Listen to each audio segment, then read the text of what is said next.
bag. I want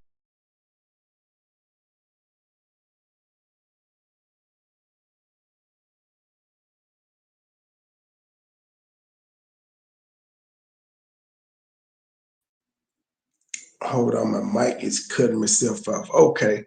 Good morning, good morning, good morning. I said I was not coming back until I was all the way well, but unfortunately, Truth called me today and said the insurance ain't paying for no more sick days, and I need to get my black ass back to work. So here I am. I'm still a little stuffy. I'm gonna have to run off a lot of times to blow my nose. But yeah, I guess since I'm here, I can address a couple things right quick. Um, I was in Nicole's live last night.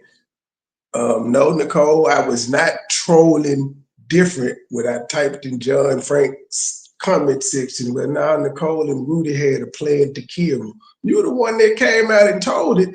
I know you said it's some messages that you put up where you told him to stop, but how long had this gone on? That man should have never said anything to me in the first place.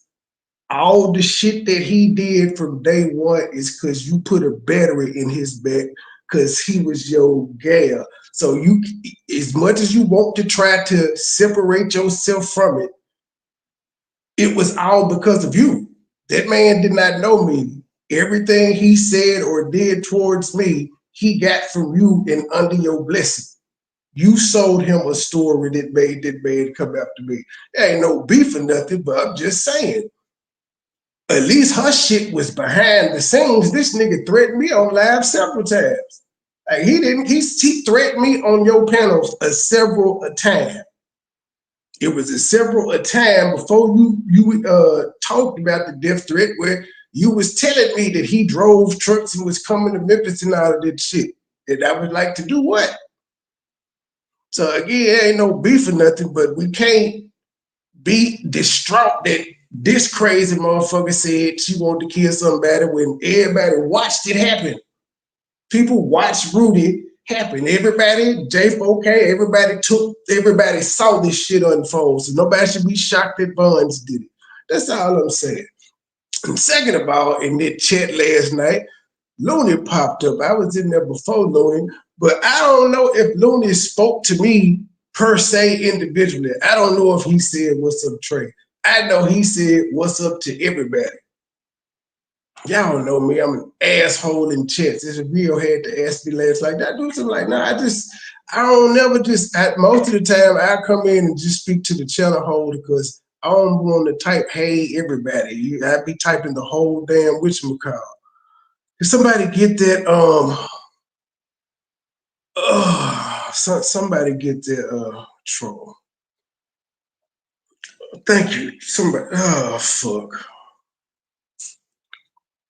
Yeah, I don't feel like doing it. And I don't, hold on, y'all, shit.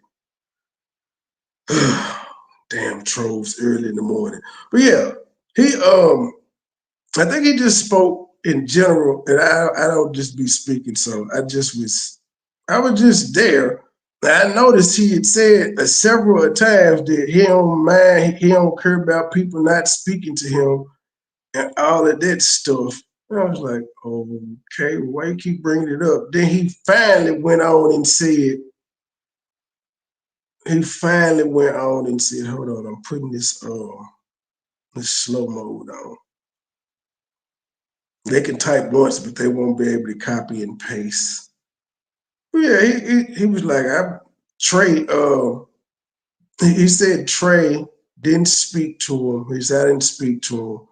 And he was saying that some people were trying to have us go with it. And I was like, no, sir, it ain't nobody that tried to make it's you and the shit that you be saying. And of course, he said, yeah, but now actually he said, yeah, I get it or something like that. But Nicole tried to jump in and said, well, he be saying a lot of stuff that he don't remember, and that's not an excuse. We all grown as hell.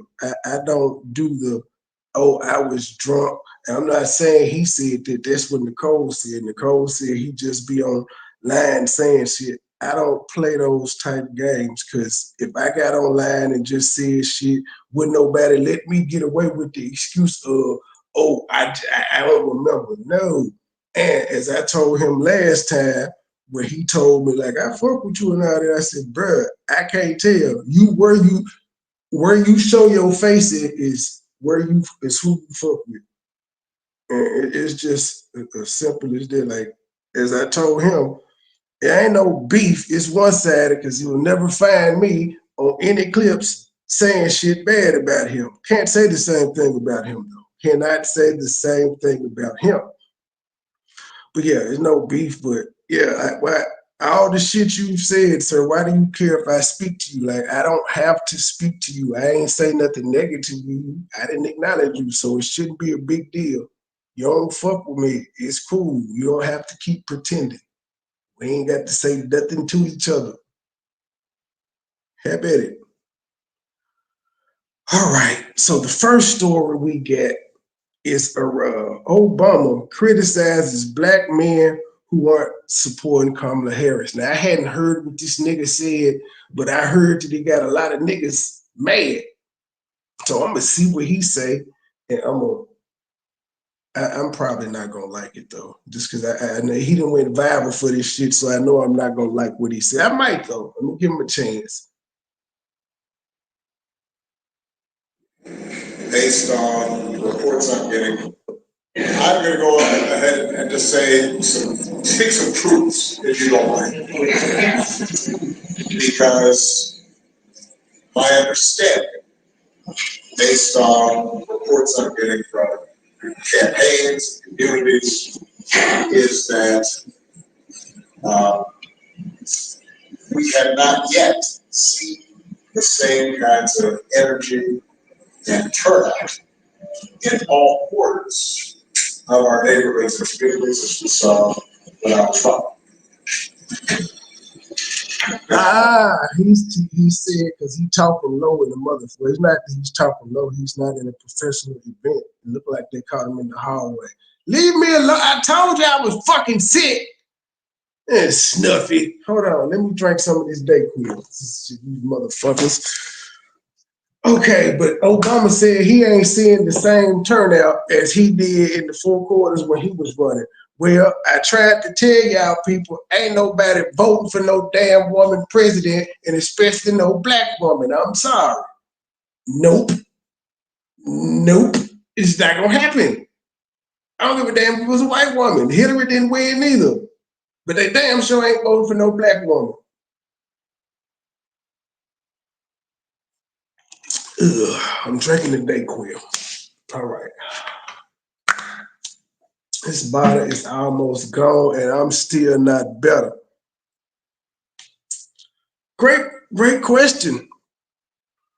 I just want to know, is this considered racist? Would this be considered racist? Because if Trump came out here and pleaded to white people, it could be white men or white women, and say, why is y'all voting for this black man? That's pretty much what he could ask. That's what Barack trying to say. Why y'all ain't voting for this black woman? Y'all vote for this white man. So what if Trump said, why is y'all voting for this black woman instead of this white man? Would that be fair? Would he be able to come out and ask this question to white men or white women? This shit ain't right. This nigga said, because she black, we supposed to vote for her? You got away with it, sir. You got away with it. But you can't do it. You can't do it with her. Morning, Truth. You damn slave driver. Good morning. I told them how you harassed me and told me if I didn't come to work today, I was fired. Basically. And insurance wasn't covering my sickness no more. Happy Tuesday, everybody. Is it Tuesday already? Start doing you like you do me. I'm sick of it. The hell? I worked my fingers to the bone the weekend and you was just chilling. I was sick. I'm fucking chilling. I'm you don't still get sick. Sir. You don't hear all this congestion. Well, I don't know what the fuck Baby Petty brought home before fall break, but shit, Ooh, goddamn. I haven't been sick like this in about 5 or 6 years. This shit is throwing me the fuck out. I'm going to buy me a Shanghai Stone today and everything. I don't know where the hell my Shanghai Stone went to, but I need a new one. She just as happy as all out doing this is just fine. I'm like, you had the runny nose 2 weeks ago. You wasn't coughing though.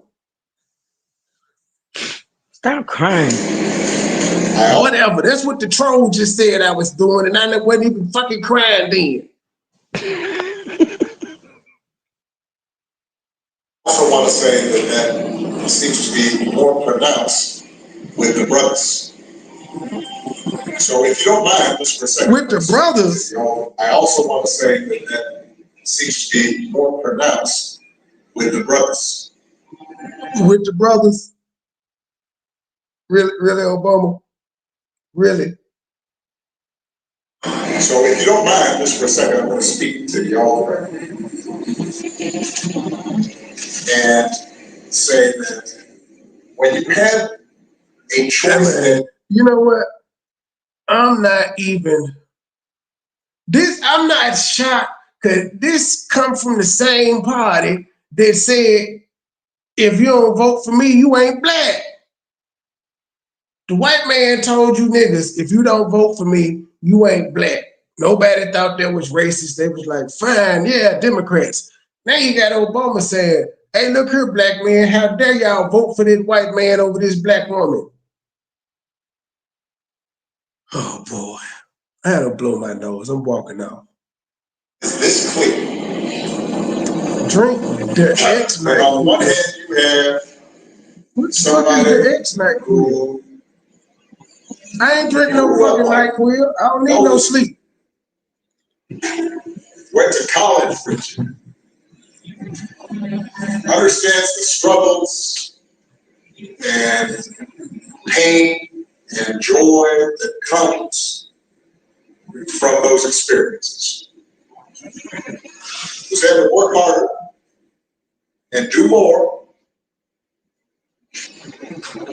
and overcome. What, bruh? And achieve. Bruh, why are you speaking about black women in general? Kamala Harris didn't go to school with us. She grew up in Canada, sir. She grew up in Canada. She just went to Howard for college, but she went to grade school 1 through 12 in Canada. Got a Canadian damn diploma. Stop it. She ain't one of us. She did not have the American black experience. So what you describing is not that woman. Appreciate it though. The second highest office in the land, and is putting forward concrete proposals to directly address the things that are vital in our neighborhoods and our communities, from housing to making sure that our mothers, our fathers, our grandparents can afford medicine, and making sure that we are dealing with prices that are too high, rents that are too high, and are committed to. Obama went murder one. Is committed to making sure that we maintain the Affordable Care Act, so everybody's got help. And cares about things like education. Them niggas looking at him like I'm still voting for Trump.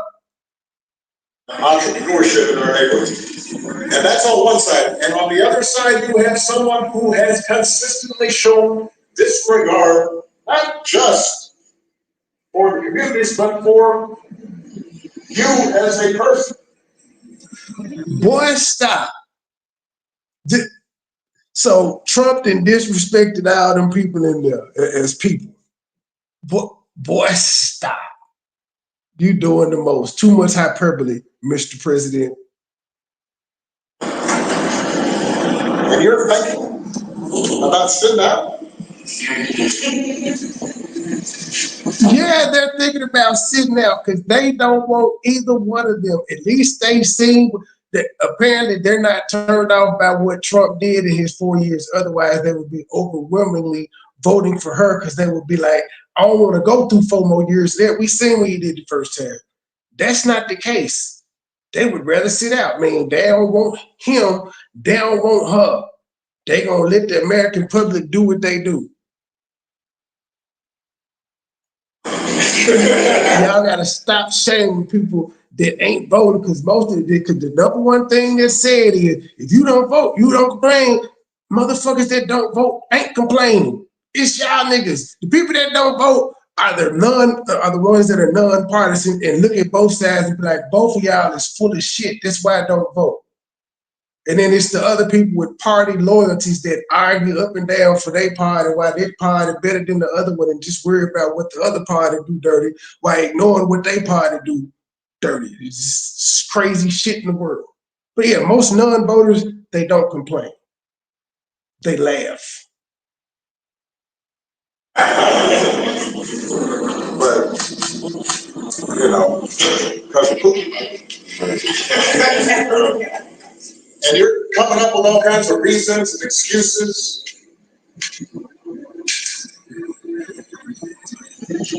I've got a problem with it. I ain't got no herbs. I got some weed. I do have herbs. I got weed. I ain't got no elderberry, sea moss, black seed oil, or no orange juice. But I do have weed. I got weed. I got marijuana. I got marijuana. There's an herb. And some Italian seasonings. Some Italian seasonings and some marijuana. Try on my son used to say. He said, Mama, weed is from the earth. God put ill. He got it out that movie. What movie they said it on? What you think the burning bush was, Truth? That. Truth, what do you think the burning bush was? Moses was up there getting hot with God. They were smoking weed. Stop it, Trey. Stop it. I'm saying God, that was the first backwood. God can't smoke no little blunts. He had to pop the whole field. You need to stop. It was a whole field of weed. It was. It makes sense, Truth. So the burning bush was weed. Mm-hmm. Okay. It was the marijuana field. Him and Moses was up there getting that. All right. Prove me wrong. I definitely not drinking that shit. Every time I heard the word cod liver oil, it take me back to my childhood days when my grandma used to give us that shit. You will be straight. I'm telling you. I can taste it right now, and I ain't had it in about 35, 36 years when my grandma used to get that shit to us. But you know it works. You know it works. I can still taste it from 35 years ago. It's a fucked up memory. That's trauma. I need a life coach. Fuck is you? Obama makes me think. I'm speaking to men directly. Part of it makes me think that, well, you just aren't feeling the idea of having a woman as president. And they're stay right. And then he was talking about they the ones out here marching. So, sir, you gonna act like the civil rights movement wasn't predominantly men? Hell, most of these rallies and marches and shit is predominantly men, sir. Women just sprinkled in there. You can't give them more credit than you give the men for being out there, sir. I'm sorry. They had a million man march once or twice. How many million women marches have you seen? When has that been organized by a female? Stop it, sir. Stop it. Coming up with other alternatives and other reasons for them. And so now you're thinking about sitting out or even supporting somebody? Whoa, so you can't support Trump. You can't sit out, you can't support Trump. You must vote for her because she's black. Now imagine Trump saying that to white people. Who has a history of denigrating you? He don't. Because you think that's a sign of strength. Because that's what being a man is. Now he's shaming. What women got?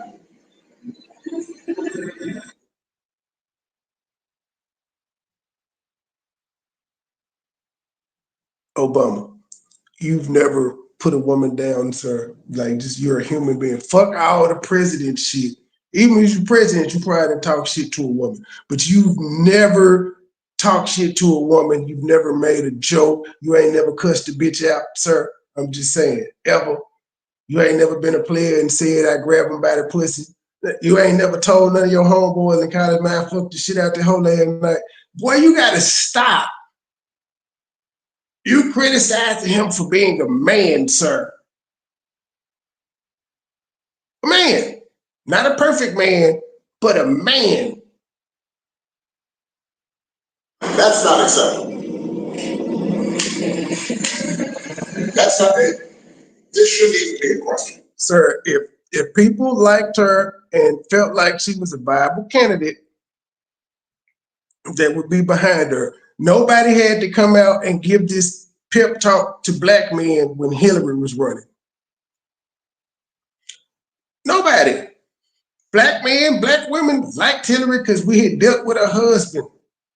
Then we saw the other 8 years she did as secretary and all of the other shit she was doing. We watched her climb the political ladder. We watched her be a senator in New York. We just followed her. It was cool to watch her political career going from first lady to what she ended up being, like a presidential hopeful. It was a captivating story. Wasn't enough, and it wasn't right. It wasn't right because she stole it from Bernie, but still, it was a captivating story. But you didn't have to go out and tell black men to vote for Hillary. So apparently that says we can't connect with this chameleon president that they trying to give us just because they say she black. We don't want to hear that shit. That ain't enough for us no more. Because that worked for you, and you gave us a whole bunch of LGBT laws and rights and shit.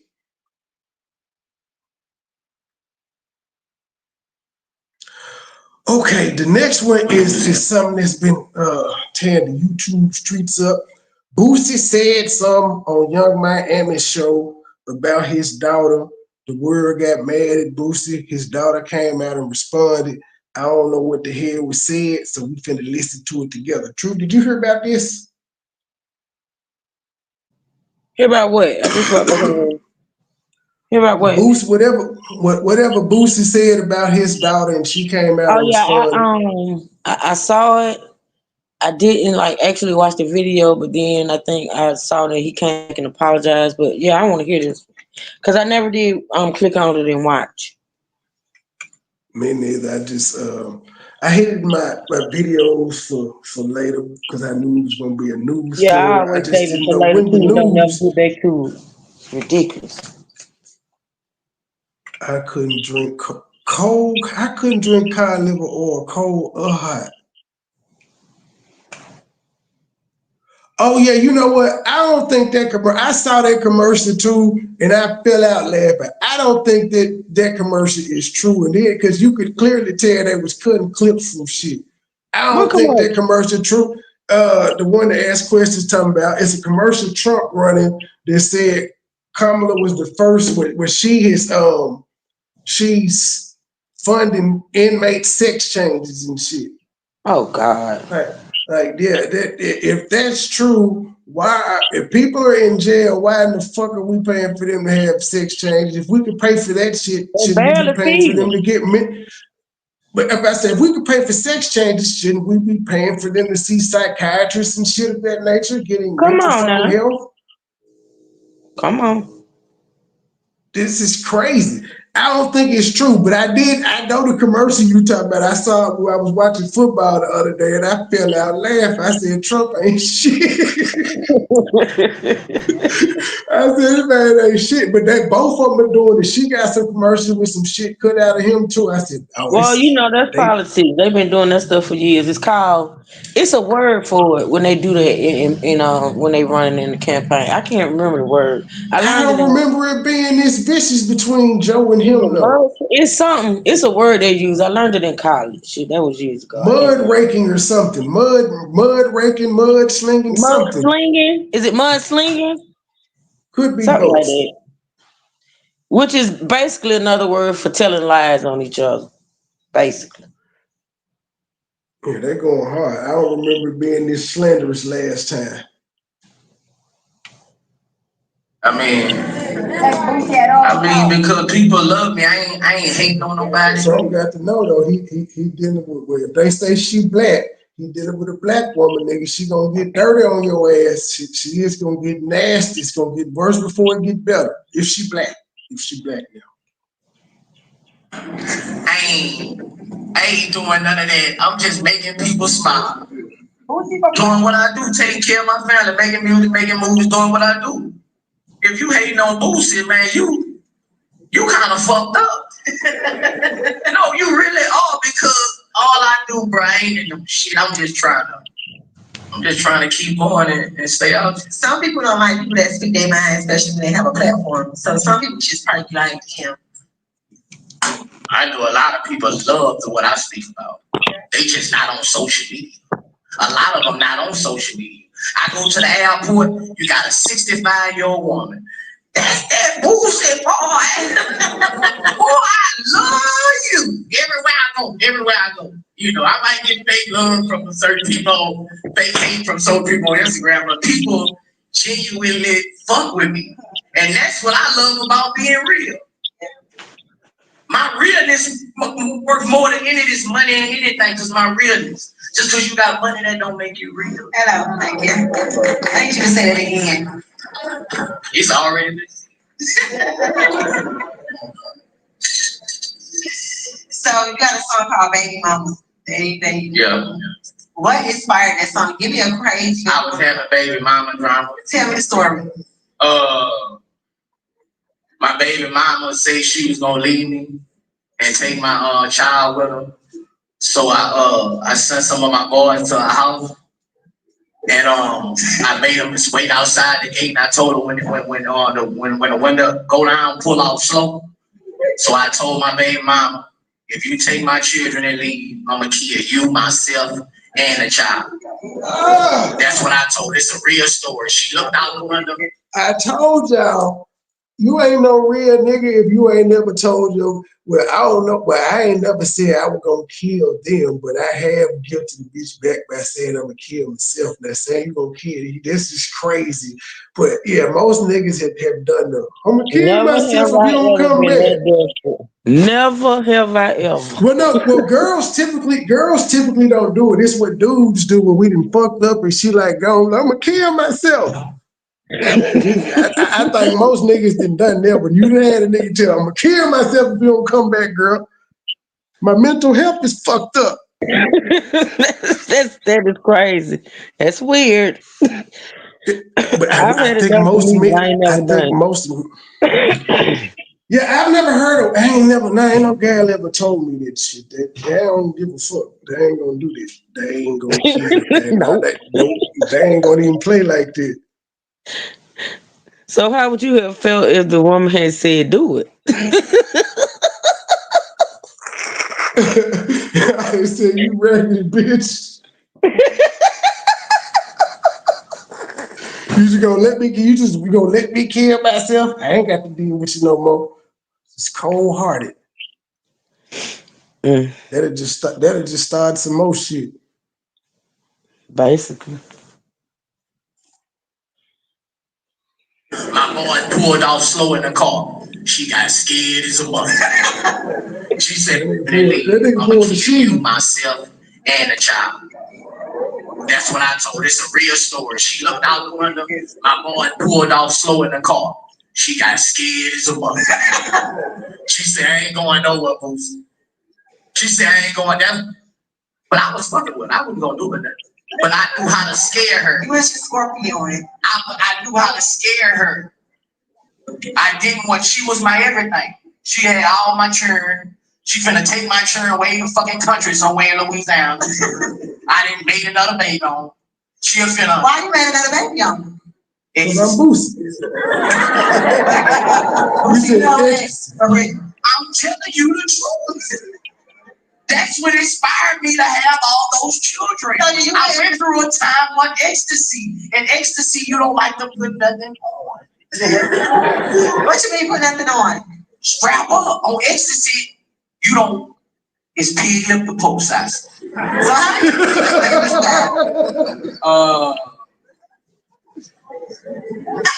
You know what? I got my first five. My first five. The first five. Yeah. And I had my first five for I think 23, 24. How old you was? 23, 24 when I had about 4, 5. So how many kids she had from you? You said she had your kid. 3. So she had 3. Yeah. And then you had another one, so that was 4. I had 3 on her. You had 3 kids on her? And then you went and made a song about her?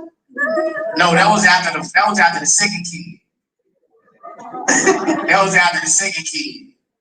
What the fuck? And if you listen to the song, every verse is about different baby mamas. See, I had a crazy baby mama from my same hood. She was crazy. What type of crazy? Bushing windows. One time she jumped on the car. I'm pulling off. It's just toxic. So are you a crazy baby daddy?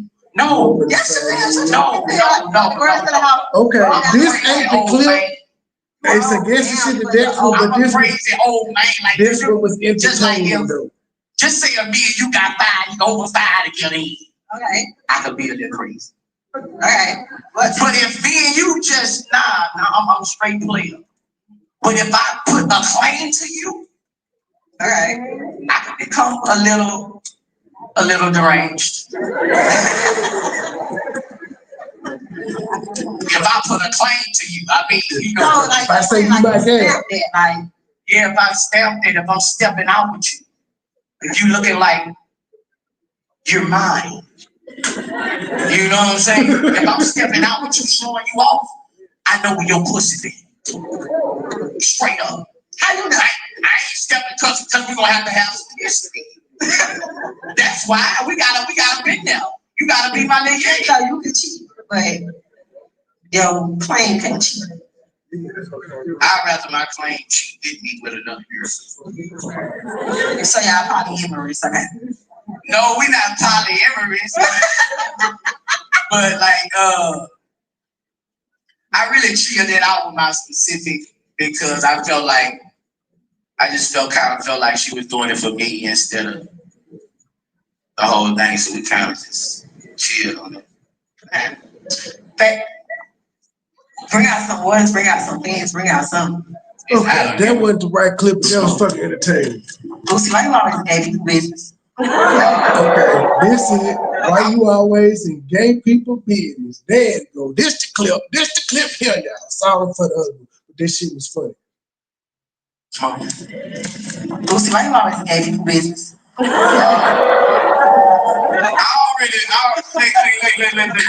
don't think gay people do this. That didn't come out Why right. you always in gay people business? Can I answer? Yes. I don't really be in gay people business. I just speak on what I don't agree with. You know, I'm not.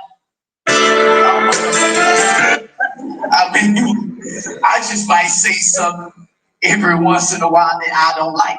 And as a voice, I have that right. I have that right for me. I have that right for the sons that I'm raising up to be men. I have that right. If I don't like somebody doing something that a woman does, that is a woman trait, I'm going to have something to say about it. You might as well get used to it. What is a woman trait? Your hair, your nails, your toes. Come on, That is a woman trait that been a trait since the 70s, 60s, 80s, 90s. What we looked at women as, she got some beautiful nails. Come on, Boosie. So when me, as a person, listen to these people talking about slanging iron and shit, but you won't paint your nail and do all this other shit.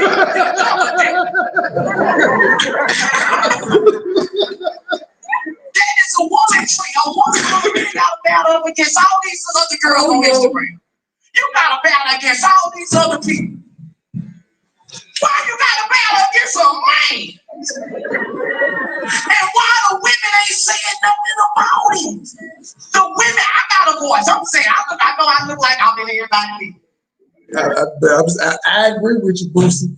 You listening to Obama talking about how they out in the streets on the front lines and all this shit. They need to be in the streets on the front line when these men is fighting these women in these sports and shit. Where's the picketing and shit at? Ain't happening. Women cannot even take credit for the influx in viewership and revenue in the WNBA. It's men because they showing us the fine ass women that's there. As long as they were showing them dykes and shit, we didn't want to see it. They got women in there with ass and shit, and they are promoting them. They promoting the fine women as stars, and the men are tuning in. You say something about it, you're gonna look the same way, but it's no woman. There's no woman out there with a voice saying something about a man coming in bed with meals like her. Because they see, because if it's cool, it's cool. If it's cool, you gotta let it be cool. If you ain't gonna say it, if it's cool, it's cool. Because you know why? If it's cool, then when your son asks to paint his nails, mama gotta go paint his nails. So we gonna ask if it's cool with all the parents on when your child asks you. Because all his favorite people who he look up to, that's what they doing. all them got it. So next he coming to mom. Mama, can I get my nails done? What you gonna say, Carisha? Whatever say is. You gonna say hell no, probably out of instinct, but that would be wrong if you accepted that shit out of the way. You're supposed to accept it too when it comes to your kids. Just be free. I have said some ignorant shit before in the past, and I feel like you have to accept people for who they are. And nah, you have to guide them in the right way, because if they want to paint their nails because everybody they look up to is doing it, that's not who they are. That's them trying to emulate the people they look up to, which may not be a good guiding thing. That's why you have to go back to morals, principles, and foundation. Then later on, if you cross that bridge, then you can say, well, I think that's who he or she is. I think that you're. But fucking girls want to play with Tonka trucks, and little boys, if they little and that's the only toy around, they will play with a Barbie doll. That doesn't mean that that's who the fuck they are. That doesn't mean that. Raised that is wrong. But everybody's different in life. I'm a Southern Baptist, I would say. Your dad was a pastor. You grew up in the church. No, my grandfather was a pastor. You grew up in the church? I grew up in the church, born in the crack area. You had to go to church. Or you would be on crack. You had to go to church. Everybody went to church. I'm real, you're right, I'm a Southern Baptist. I feel a certain way about a lot. I was raised a certain way. Yeah, so I think that's like, we was church. But I think that when you grow, you get older, you wiser, everybody is different in life. Everybody's the same. You gotta love people for who they are. I do. I mean, I love people. I have gay people in my family. I just don't condone the issue. It's not coming. I'm raising a generation. So when your daughter came out and told you she was gay, it was nothing. I mean, she still can't bring her situation to our house. My daughter is wrong. Well, why? She's wrong. Because I don't want it to. Okay, hold on. Let me skip it back, because I think this is the part that everybody is criticizing him about. It was nothing. I mean, she still can't bring her situation to our house. My daughter is wrong. Well, why? She's wrong. Because I don't want it to contaminate her others. It's a generation we raise. I don't want her kids to get contaminated to her other 6, 7 sisters who look up to her. I want them to bring me grandchildren the right way. If I want grandchildren. Okay, now, do y'all hear the criticism that he's getting for this now? He said, there is nothing, I ain't got no problem with her being gay. She can't bring her girlfriends over to my house. What's wrong with that? What is wrong with saying, I accept who you are, but you can't do what you want to in my house? He wouldn't let her bring no drugs or guns in his house. Well, that's Why what I is was this trying to different? say. If you look at it, a lot of parents have certain rules for their houses, like whether your partner's gay or not, they may choose that they don't, because some parents don't approve of your partner or things of that Yep, nature. And but it is parents out there that ain't gonna allow certain things in their house. They ain't gonna allow no boyfriend or girlfriend to spend the night or none of that. So if you look at it, I'm trying to be, fair. Parents put rules on their house all the time. we the same people that grew up here, and you better not bring no white girl home. You better not bring no white boy home. Damn. So that's cool to say, but saying you can't bring your homosexual because that, it's some people that are so Christian you can't cuss in their house. Mm.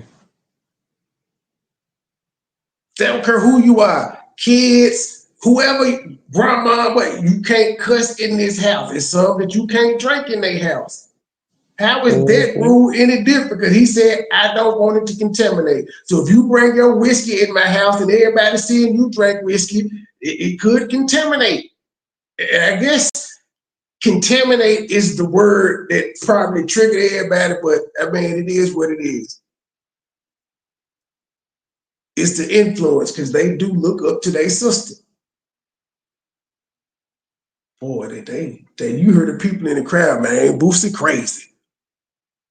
Children go right away. That's what I'm gonna stand on. If I don't want my other little girl to look at that and say, "What's that, Daddy?" Contaminated. To somebody, I knew that's what it was. I knew what you heard somebody do. Whoever on the camera said, contaminated is a something word. If they can't use your comb, you can't bring them home. Never heard that word. If I don't want my other little girl to look at that and say, "What's that, Daddy?" Contaminated. To somebody she looks up to, it's not gonna come around. My grandpa didn't let it. My dad didn't let it. And I didn't let it. I just hope the one under me, when they take this throne, they don't let it. Because that's not what our family believes in. Like you say, we Southern Baptists. I love me and my daughter relationship like this. But when she understands everything, she know Daddy don't go, she know. But that's what she chooses to do. But she know we don't go, we don't go for that. We don't like Whitney Houston, mom. That shit gonna stay over there.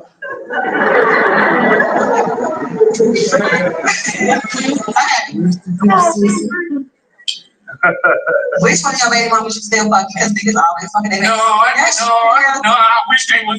You know why? And I can say this. I ain't fucking none of them. And that's why I'm not having problems with none of them. Only time baby mama have a problem. No, because she just doesn't want to call. Because she said that was the problem. No, it wasn't because of fucking. Well, why you took her car? She said you took her car because she paid the pink. Well, you No. She took black, you took her car. No, I took her car because her mama sent her up there. They had filed child support. Who see why you took that girl car? Can I explain? I take care of these children. I'm one motherfucker who don't deserve no child support. Well, are you on child support? Nah, we fighting it right now. She got me in court. She got me in court. I ain't no child support for none of my kids. Never missed a payment. And we not even in the courts. We in lockdown with each other. I've been paying $2,000 a month since 2000, since the 2000s. That was in 2000. You gotta up that $2,000. $2,000 to 6 damn children, and you take care of them. $2,000 like was 15, so you make 2,000 each. So I ain't being good like. And all of them, every birthday, 20, 30,000, 40,000. My daughter's birthday was yesterday, she's got 20,000. My son was last week, he got 20,000. I take care of them children. My son, Ray birthday was 2 weeks ago, he just got $100,000 out of BMW, on new Ford. I take care of them children. And they tried to scope gate me. They tried to scope gate me to come get a car and try to backdoor me with child support. So you know what? I backdoored your motherfucking ass. And I took care of this child. The first couple of years of her life, her mama was in prison. I took care of that child. Me and my other baby mama took care of that child. When the child was born, she had another name. She wouldn't even mind. She wouldn't even mind. You know what I did? When it was time, I had to go take a test. Year and a half, I had to go take a test. The grandma said, that ain't my baby, that's your baby. I had to go take a test. What I did became daddy. She's never wanted. But she has a mother who corrupts her. She corrupts this child. She's never had this child. When she was staying with me in Alpharetta, she made straight A's. When she went back, she turned the internet up. She cursed. She got a mouthful. So how you discipline your kids? Because you ain't gonna walk around. Oh, I be dead. I don't spare the road. I don't spare the road. I don't spare. Why your badass kids was throwing one on your head? Why your kids was throwing one on your head? That's why you made them walk around your yard. Oh, because they get them. They get them. I got one last question for the smoke. Why you always online begging for something? Because you can go online and get a deal. You straight Instagram now like ooh. I do. But you check this out. Check this out. Young lady, you might. Just say if you want a new car. Yes. If you want a dealer for a new car, anything you want. You got it right now. You just gonna look and you just gonna pay that ticket. You don't like to argue, huh? You don't like to go back and forth. I don't like to go back and forth. Okay, but you know what I'm gonna do? Go back and forth. You're a bargain. I'm a negotiator. Promotion is the ocean. What you might pay $50 for, I might pay $5 and I'm getting an Instagram. You said, man, they got that other 40,000. My auntie's finna get something. I'm finna say something bad rude. I'm not giving this shit out. It's too hard to get. I'm not giving my money out like that. The sole purpose of it to find a way is Instagram. Everybody has a business. If you want wood, you want 50,000 wood, right? If you put that on Instagram, you're looking for $50,000. You're gonna have 18 different prices. And you always have that person who want what? Promotion. Yeah, because when they took your Instagram and said, I got these cheap money, I got a post. They took my Instagram. Hey, they just got that. I'm sick of them. I'm tired of them. I'm finna sue Instagram. I'm finna sue. I'm finna sue. I got a claim. How much? Like $100 million. All right, here go Boosie. The next one is Boosie's daughter is responding to all of the hoopla that her daddy caused.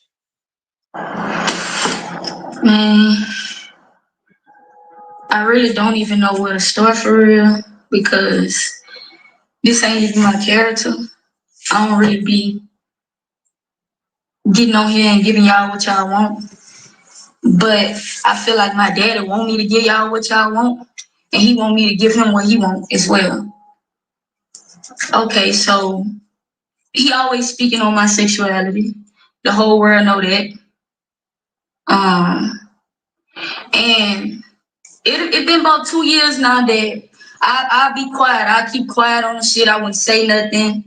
You know, I just go with the flow. I did everything in my power to understand that this is my father, regardless. Like, I'm gonna accept him and love him for who he is. So I just seen he recently did an interview with Carisha, and he used the word contaminated. Yep, I knew it was gonna be that word. And putting my siblings in it with that. If you know me, You didn't take in the full context of it. He said contaminated. And he said they look up to you. You're their role model. His other daughters. He said you're the role model. Man, you said contaminated, but in full context, He was just saying that they look up to you and they may aspire to be you and want to be like you. And if they see you with girlfriends running in and out, then they may want to have them a girlfriend as well, because that becomes normal to them. What you see over and over again becomes normal. That's why our kids want to be like us when they little.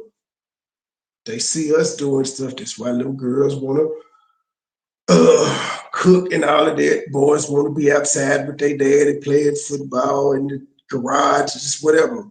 That's what they see as normal. We can't act like what we see as kids doesn't affect us in the long run. So many. If you know me,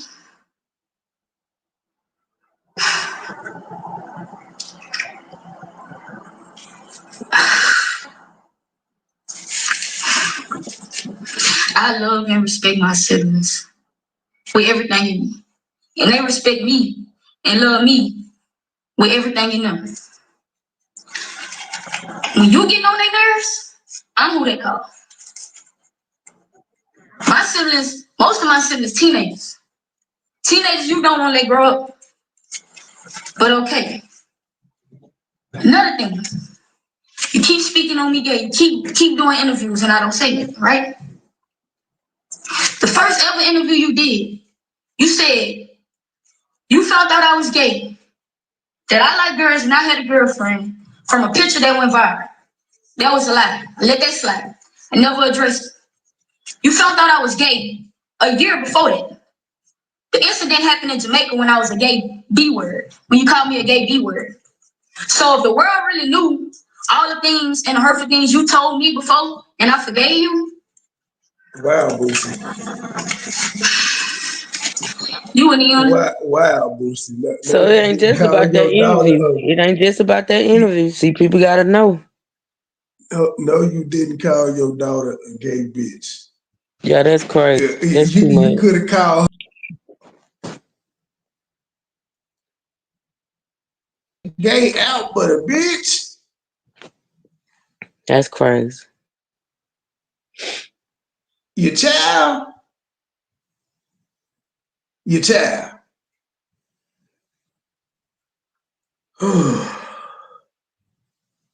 Stand. And no matter how you feel, at the end of the day, nigga, I'm your blood. I am your daughter. I'm not a proponent of parents ever coming out and blasting their kids, because you are the adult in the situation. You're supposed to have the maturity in the situation to understand their kids doing kid shit. They angry, they have resentment. The resentment may not be warranted, but to them it is. So I've never with parents coming out saying, "Oh, this nigga," just you gotta let them have it. Just let them have it.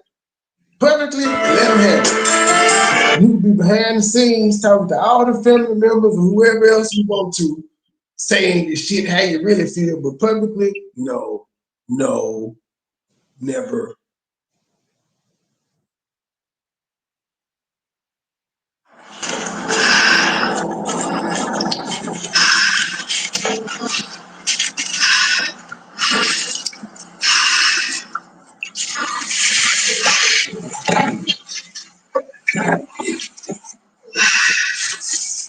This is where he took the car for. I feel like I done been through the most with you.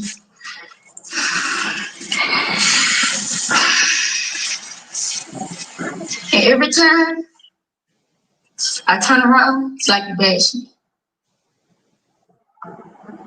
It's like you bash me. And it's like,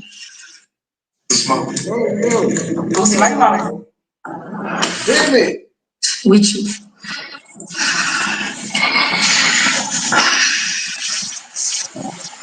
And every time I turn around, it's like you bash me. It's like you bashing me. And it's like the whole world can go against you, but as a woman, since I've been a little girl, I never would go against you. A couple years ago, she wasn't. And I think It was her and her mother. I'm really She did a live fed when up. you took the car. And you get to talking about God. Like, I don't know my God. He talking about God and how I grew up. She got the I know my God from Nita, from my mama.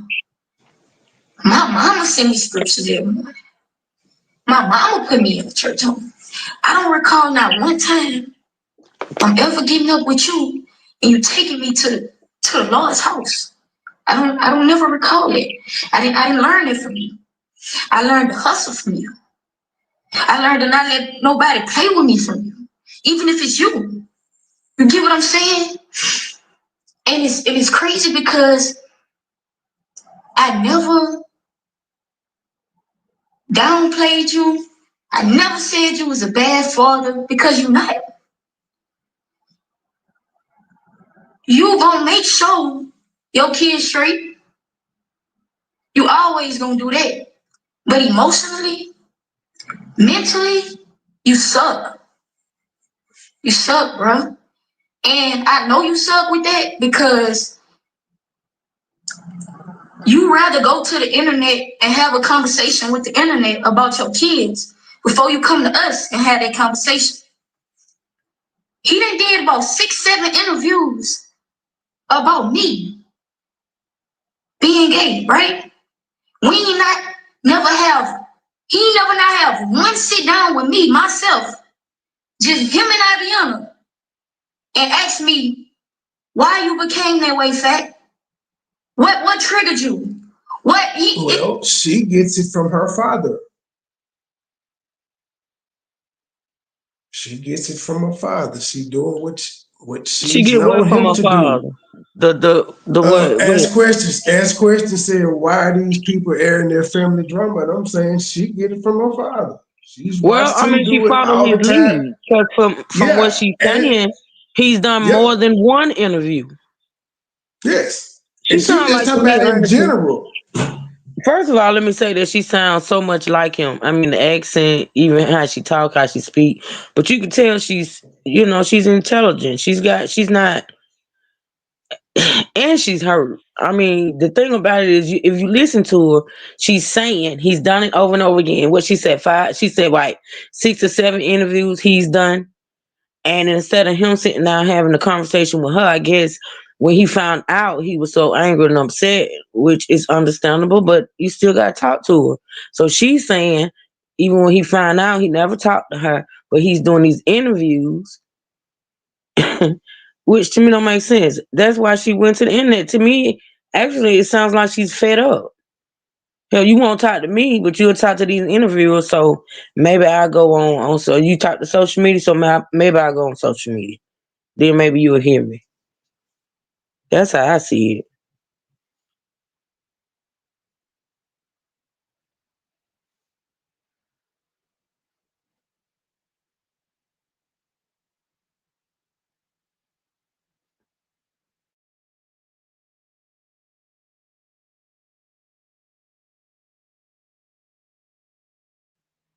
Trey, are you there? Did I go out? My God, today. Is it me?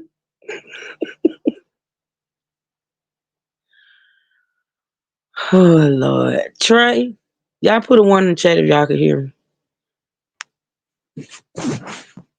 I had to go blow my nose. Okay, you could have said, excuse me. Just rude. Well, you was talking. I ain't want to cut you off. She does sound like him, Miss Ton. She sounds just like him. She's her daddy's child. Uh-huh. He go to the Is she the internet. oldest daughter? She go to the internet. I believe so. Yeah. I Yeah. believe she She got this is. smoke. I think even though Boosie hood, ghetto thuggish, all that, he got sense. He remind me of T.I. T.I. and Boosie kind of remind me of the same, but you know, and she, One just light skinned, the other one dark skinned. yeah, I think they two are the same. Boosie and T.I. to me are two in the same. Um, but yeah, I think I think parents don't always get it right, especially daddies. No, I'm just kidding. But to be honest though, with daughters, I can't stress it enough. That's why I respect and I just love your relationship with Grayson.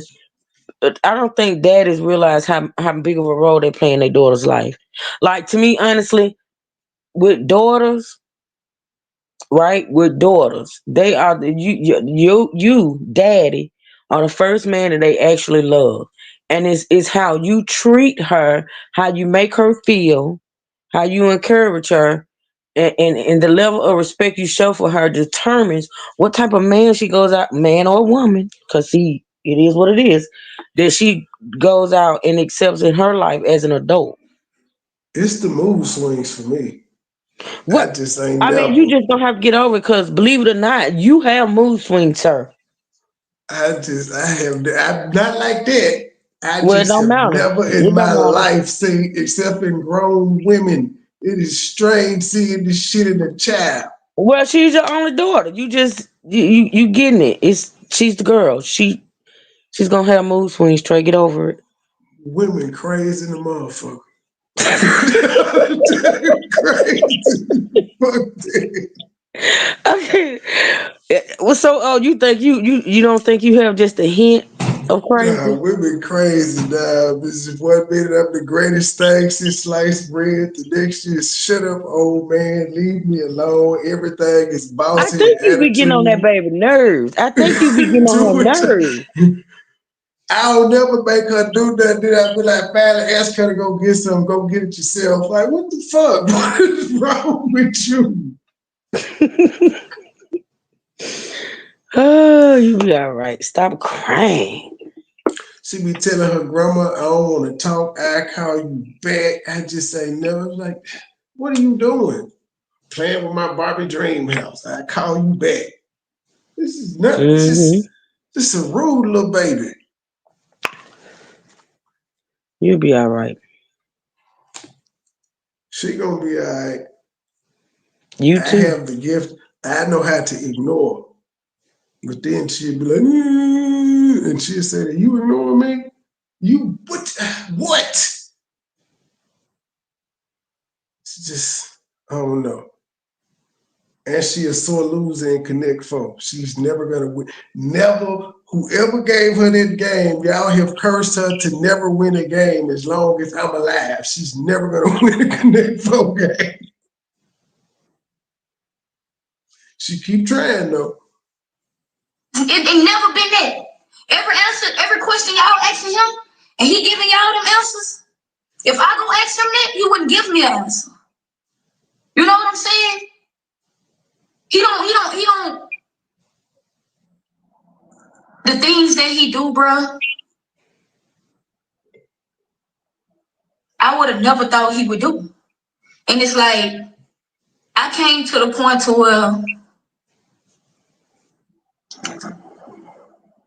yesterday, it just really did it to me. Because I'm like, bro, I would always not say something because I would feel like I'm not finna get on here and disrespect my pops. I'm not finna get on here and go against the grain and go against my dad. Nobody finna make me do that.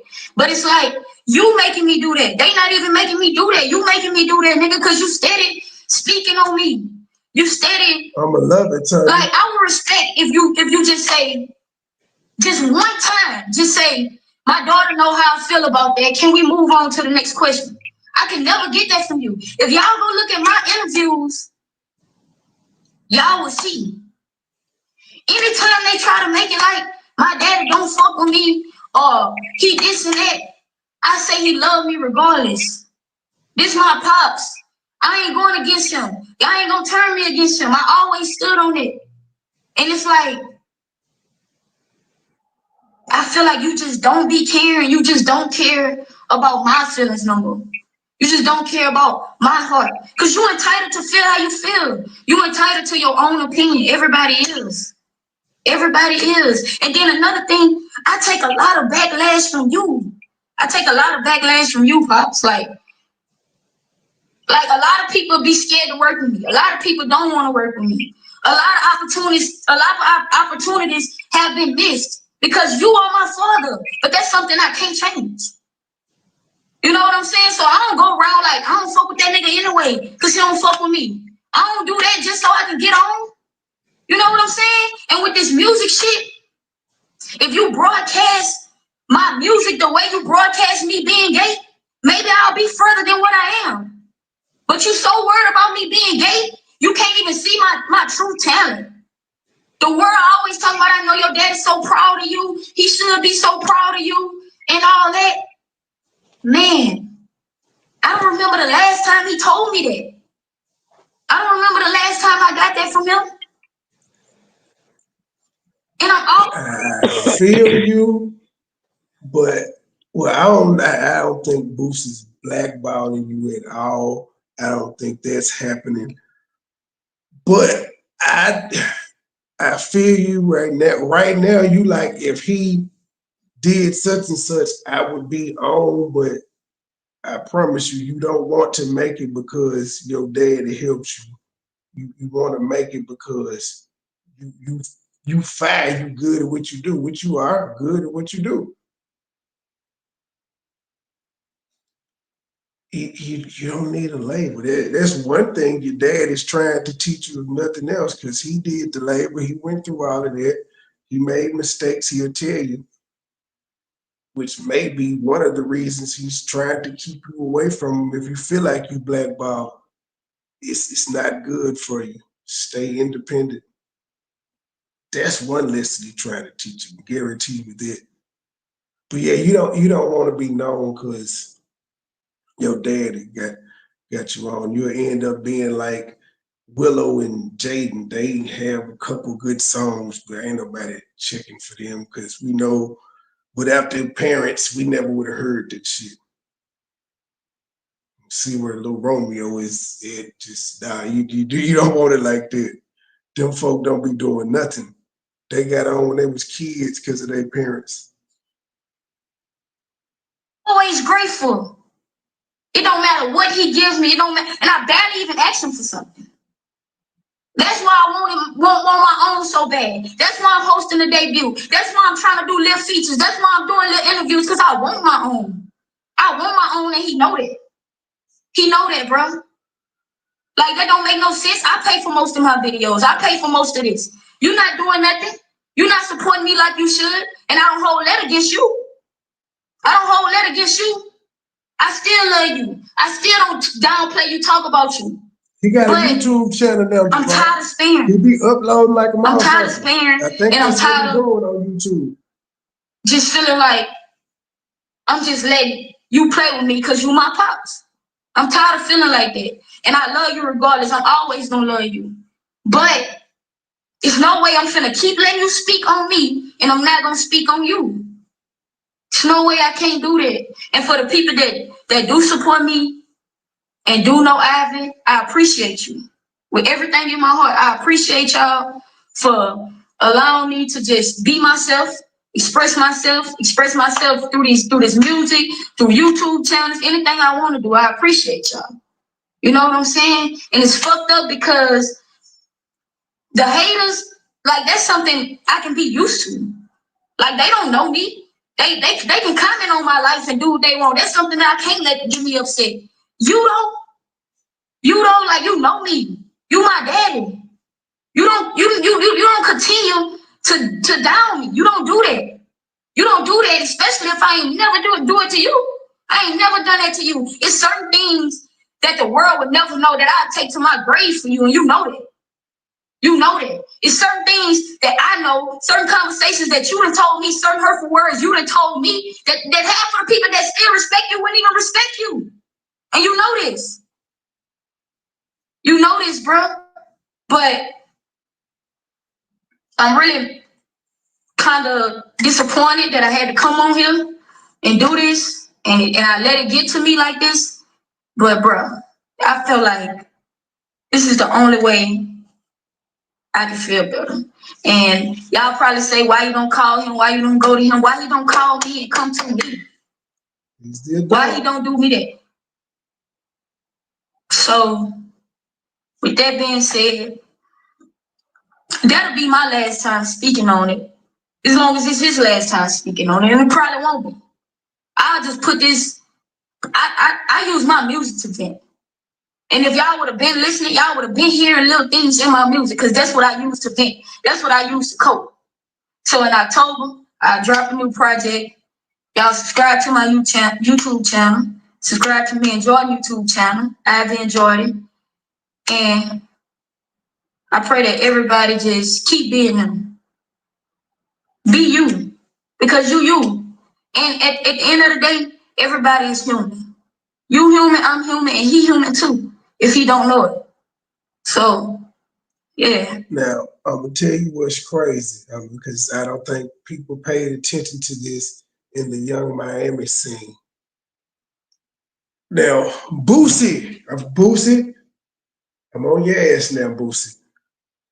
Now, Boosie, earlier when Miss Miami said you could cheat, but your gal can't cheat, you said you would prefer your gal cheat with you and another woman.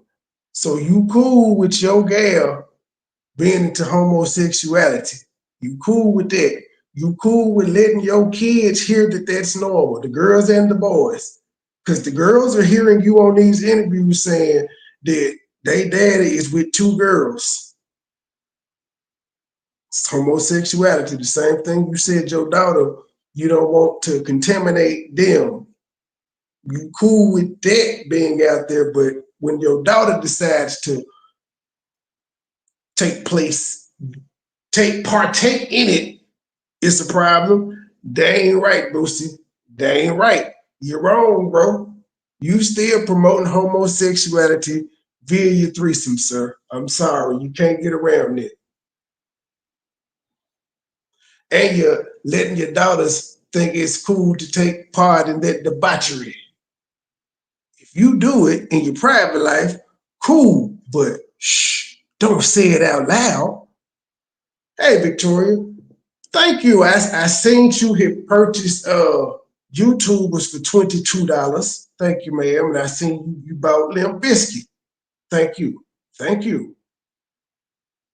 Yeah, Boosie, you can't be a hypocrite like that, G. You can't. That ain't cool at all.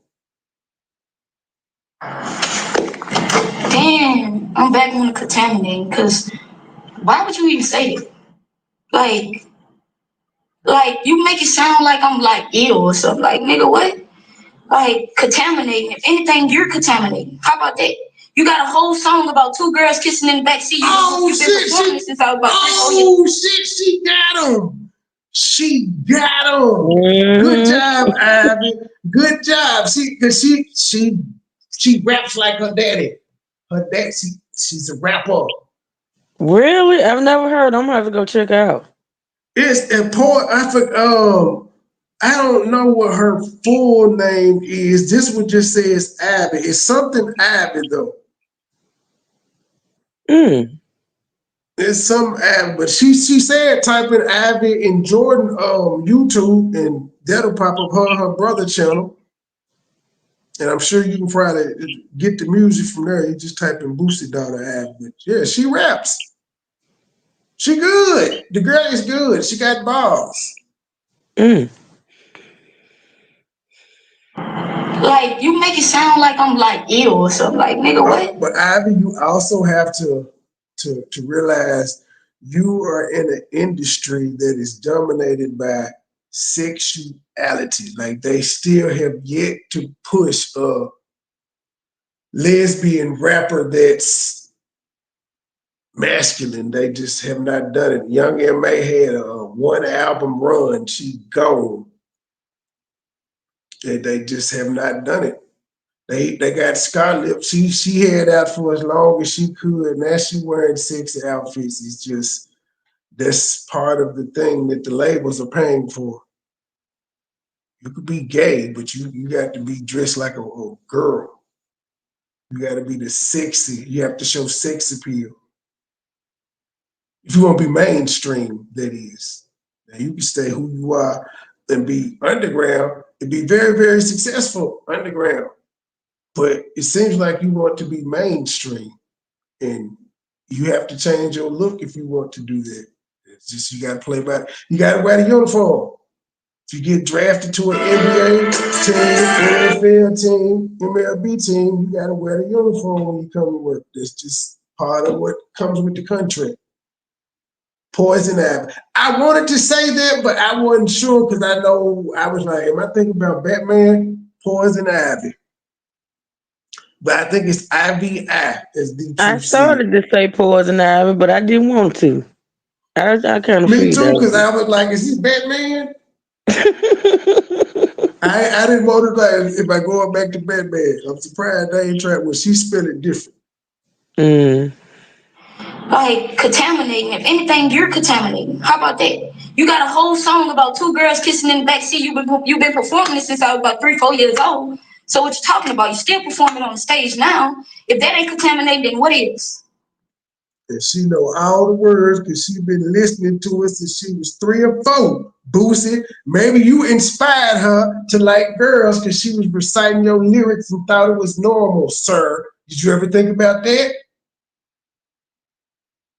Why you talking about, I believe in God and well, God is not in the bedroom when you having sex with 2 bitches and they eating each other pussy.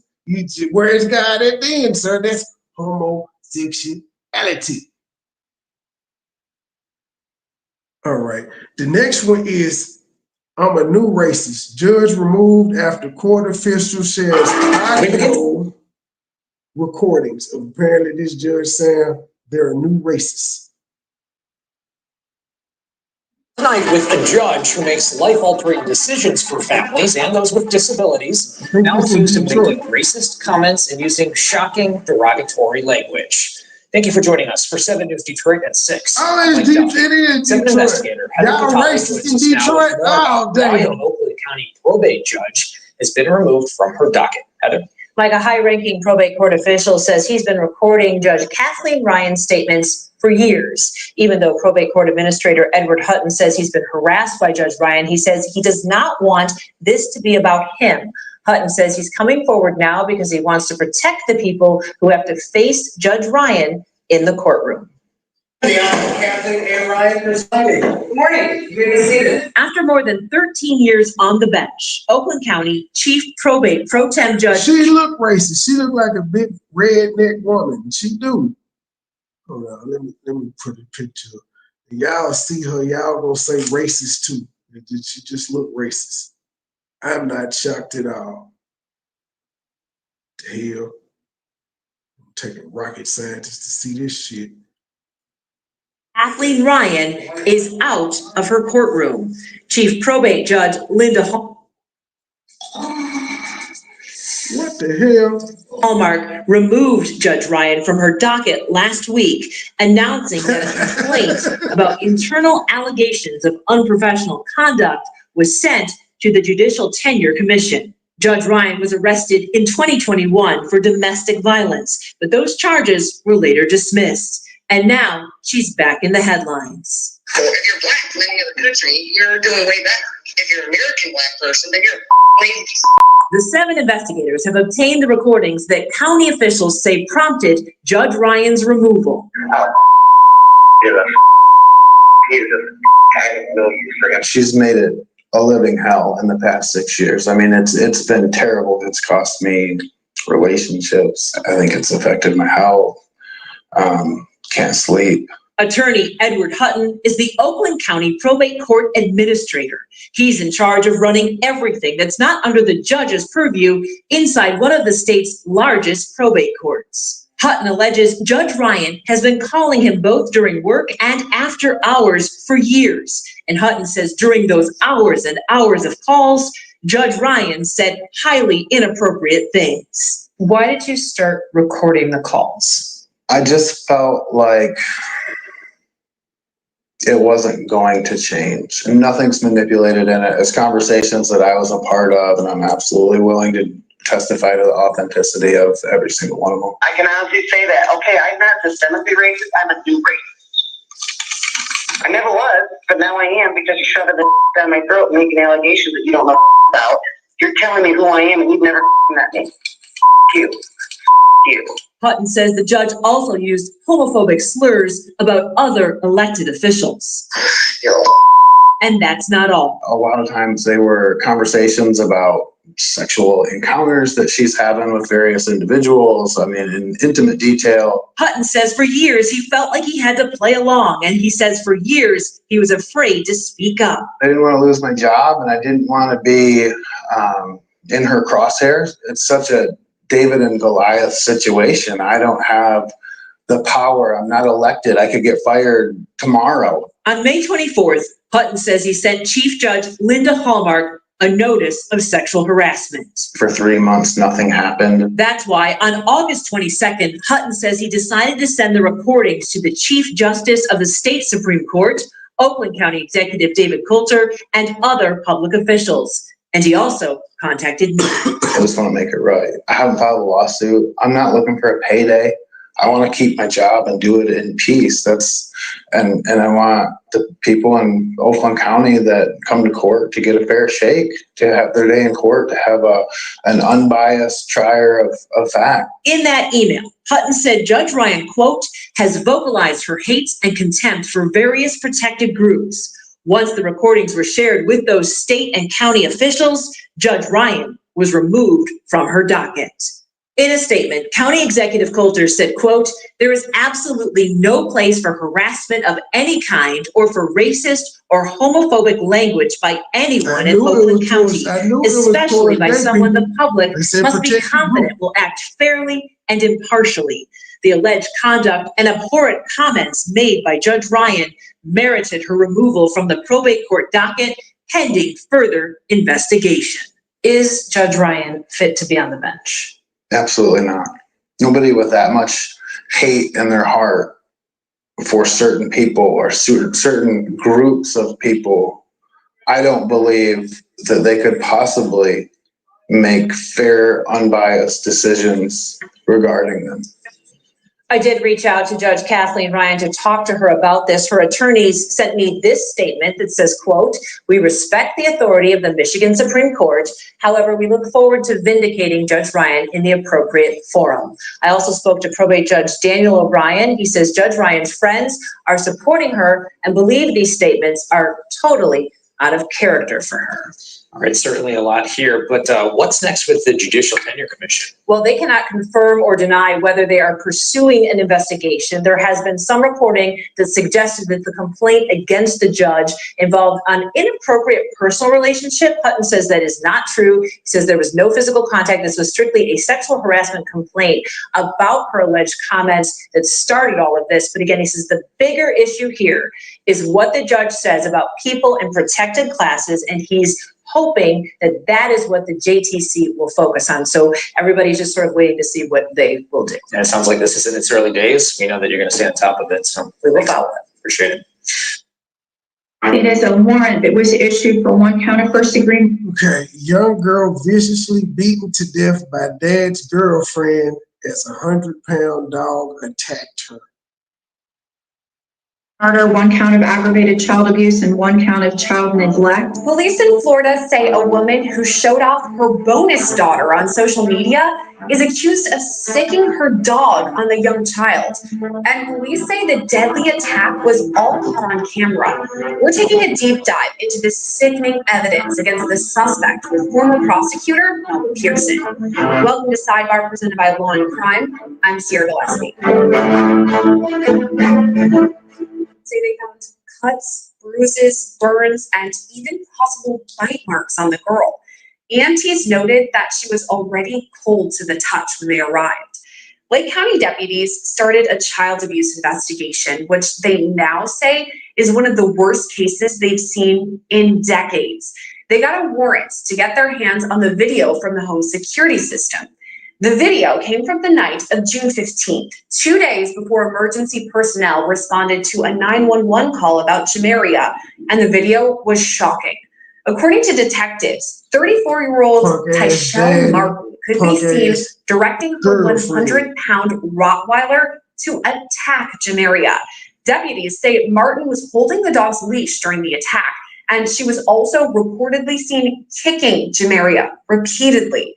The video then reportedly shows Martin dragging a limp Jamaria across the room, continuing to hit her. She was possibly also heard saying, "I'm fixin' to kill her," according to the sheriff's office. Tyshell Martin was the girlfriend of Jamaria's father. Martin often posted about her blended family with Loan Simmons and called Jamaria her bonus daughter. In fact, in January of this year, Martin posted a photo of Jamaria, who she often called Mary, for her last birthday, saying, "May 9 be great to her," with a heart emoji. Also posted on the social media was a photo of her pet Rottweiler. Now, according to social media posts and to neighbors, Jamaria's mom had recently died from leukemia. Officials with the sheriff's office said that at the time of Jamaria's death, they couldn't officially declare it a homicide until the autopsy was complete. But now, weeks after her death, we know the medical examiner concluded the cause of death was homicide due to complications from multiple blunt injuries to her head, body, and extremities, in addition to burns on her right foot. Based on the autopsy results and the new video, deputies arrested Tyshell Martin just this week, and now she's charged with 3 felonies. It is a warrant that was issued for 1 count of first-degree murder, 1 count of aggravated child abuse, and 1 count of child neglect. You indicated that you intended to hire a private attorney. We're waiving appointment of the public defender's office. Is that accurate? I already have a private attorney. You have a private attorney? Okay. So he or she will file paperwork letting the clerk's office and the judge know that he or she represents you. I didn't see any paperwork in the court file as of yet, but your lawyer will file that so that the records get updated, and then I'm sure he or she will come to see you. Because of the seriousness of the charges, Martin was automatically denied bond. According to text messages and interviews, deputies determined that Jamaria was often punished with physical exercise, like prolonged wall sits and having to run in place with her arms raised. She was also allegedly hit with various different objects, kicked, punched, and even pinched. Now on to what we know about Luan Sessions, that's Jamaria's father. It seems like he wasn't at the home the night of his daughter's death, having flown to California, according to Martin. But what the fuck? What was he at doing all this other physical punishment? Man, this nigga need his ass whooped. He in jail though, but he need his ass whooped. She told deputies during the initial investigation that the rest of the family was supposed to go meet up with him. But as it turned out, Sessions was also recently behind bars for an unrelated crime. Weeks after Jamaria's death, the 26-year-old was arrested on an outstanding warrant from another Florida county. He'd spent 3 years in prison on drug charges prior to all this and was wanted allegedly for violating his probation. So he been in jail. But her mom had just died. Yes, it's his real daughter, but her mom had just died, and I guess he wasn't out long before it went back. Oh, let's skip it back. The 26-year-old was a initial investigation that the rest of the family was supposed to go meet up with him. But as it turned out, Sessions was also recently behind bars for an unrelated crime. Weeks after Jamaria's death, the 26-year-old was arrested on an outstanding warrant from another Florida county. He'd spent 3 years in prison on drug charges prior to all this and was wanted allegedly for violating his probation.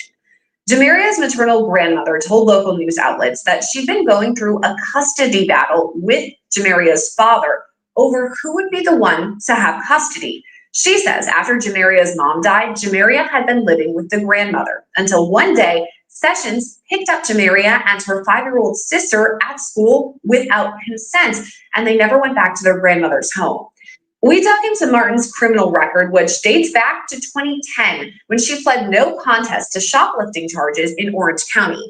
Other citations include driving without a license, not wearing a seatbelt, and not having a child in a car seat.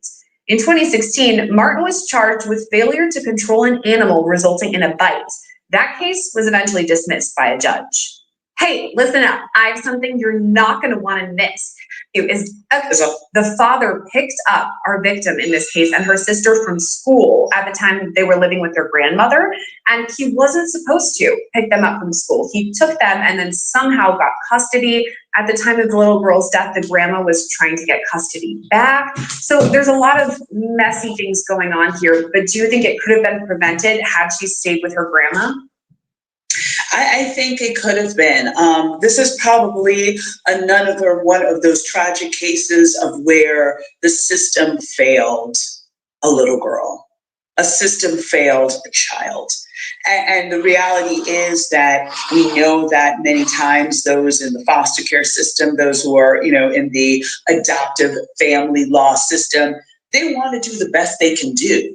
But oftentimes they're just so overwhelmed. There's so many cases. It's hard to stay on top of everything and everyone. There's not enough staff. There's not enough funding. So because of that, we keep seeing instances where a child falls through the cracks, and sadly, it results in fatal consequences. So the reality is we need to do more in terms of investing in these systems because of the fact that our children need to be protected, and we can't have situations where people who have no business having a child in their house be the primary caretaker in some way, shape, or form.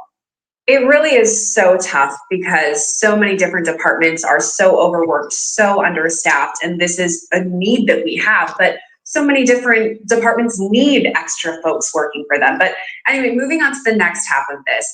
The defendant in our case, Tyshell, she posted on social media about our little victim, called her bonus daughter, kind of celebrated the girl.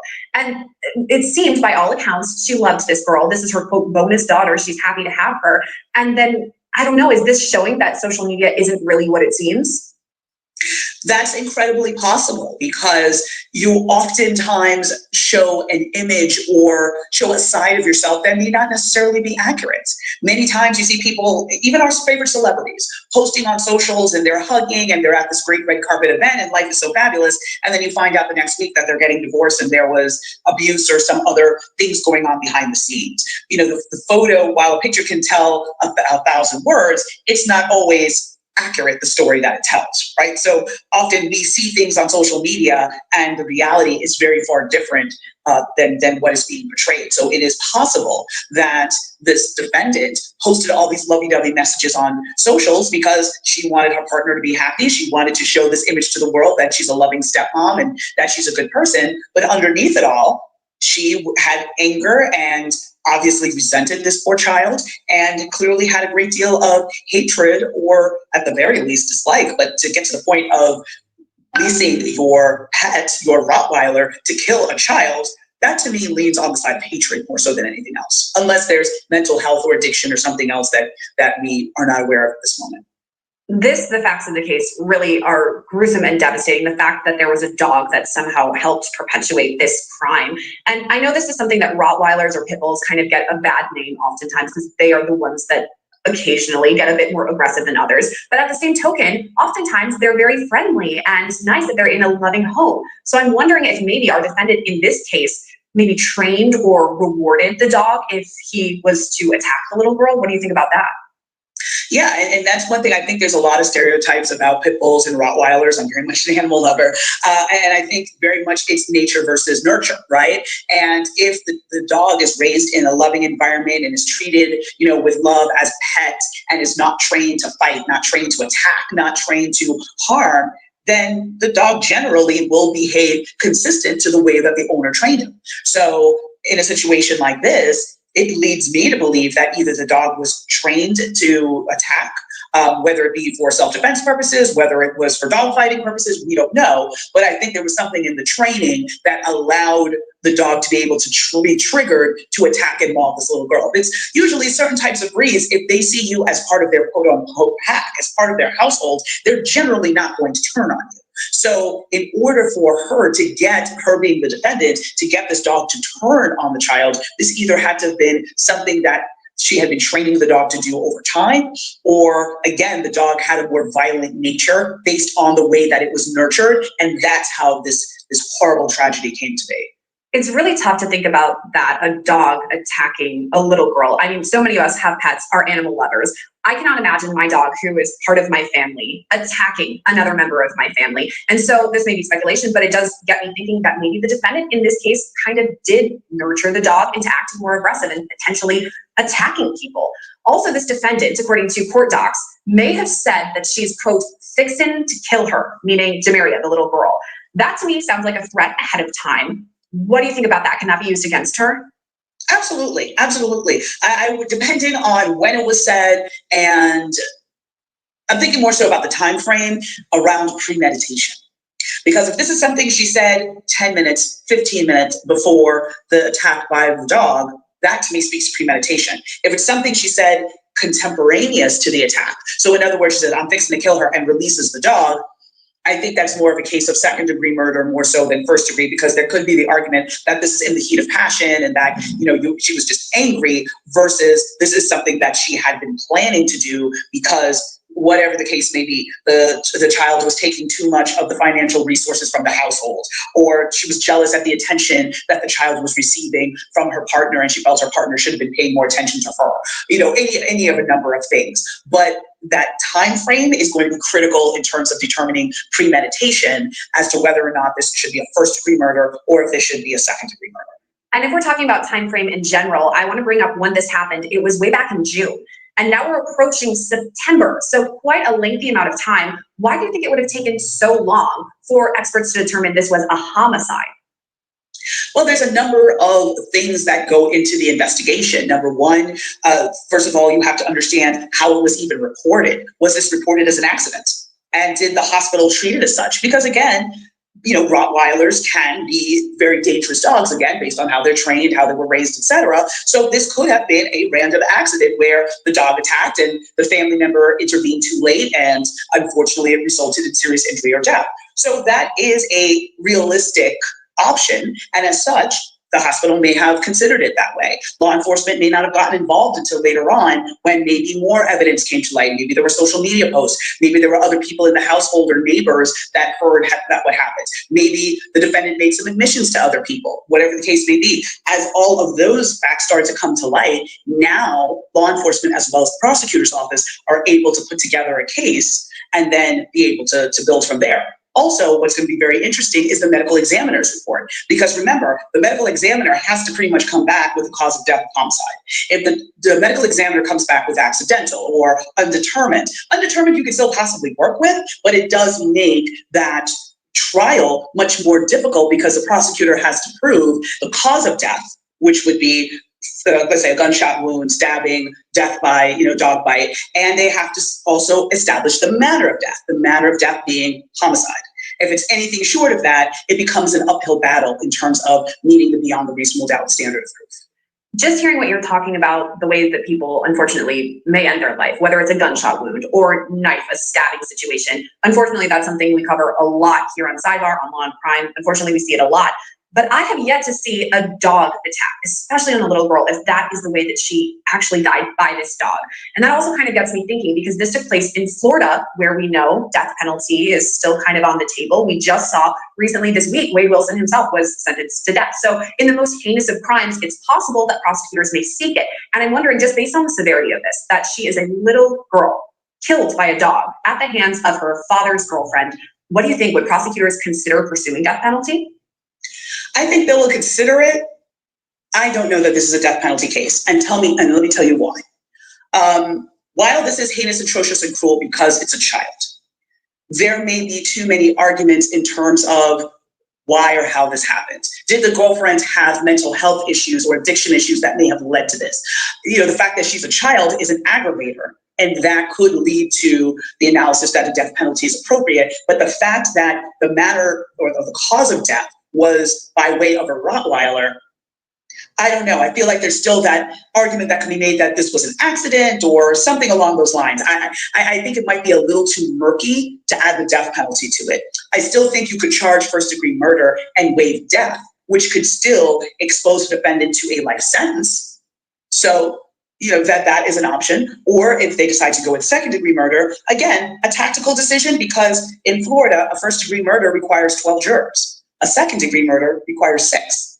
So depending on how the facts shake out and the totality of the evidence, a prosecutor may make the decision, you know what, I'm going to file this as a second degree murder because I think I can easily overcome the threshold a little bit better than having to try and convince 12 people. And certainly 12 people to the point that they're going to vote for death. So that's why I think it would be a first degree murder waiving death or a second degree murder. That's kind of where I think this is going to land.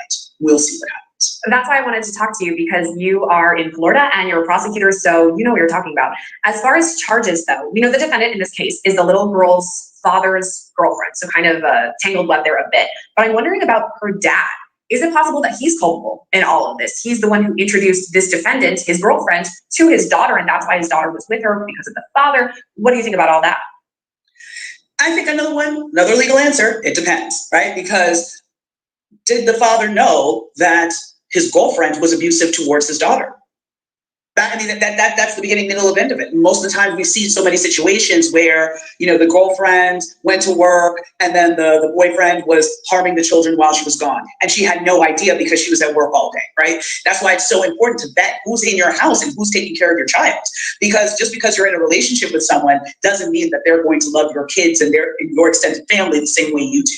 So it's very important to really have a sense of who you're bringing into your house and who you are allowing your children to be around. So it is possible he didn't know her violent tendencies, but we also have to consider the other side of it, that he did know and that he was either condoning it or turning a blind eye, or even worse, encouraging it. Again, further investigation will have to speak to that. But again, if you have a situation where this poor victim had been with her father in the past, there have never been any issues, the school had never reported seeing bruises or any behavioral issues that could lend itself to maybe there's abuse or something going on at home, and then all of a sudden this happens, well, then it may mean that the father is less culpable and really didn't know what was going on. I hesitate to necessarily judge him until I know more of the facts, but I will always caution people, if you are dating and you have kids, you need to know who's in your house. You can't just bring any old person around your kids, even though you may be in love with them, even though things may be so great, you really have to protect your kids because it's your responsibility.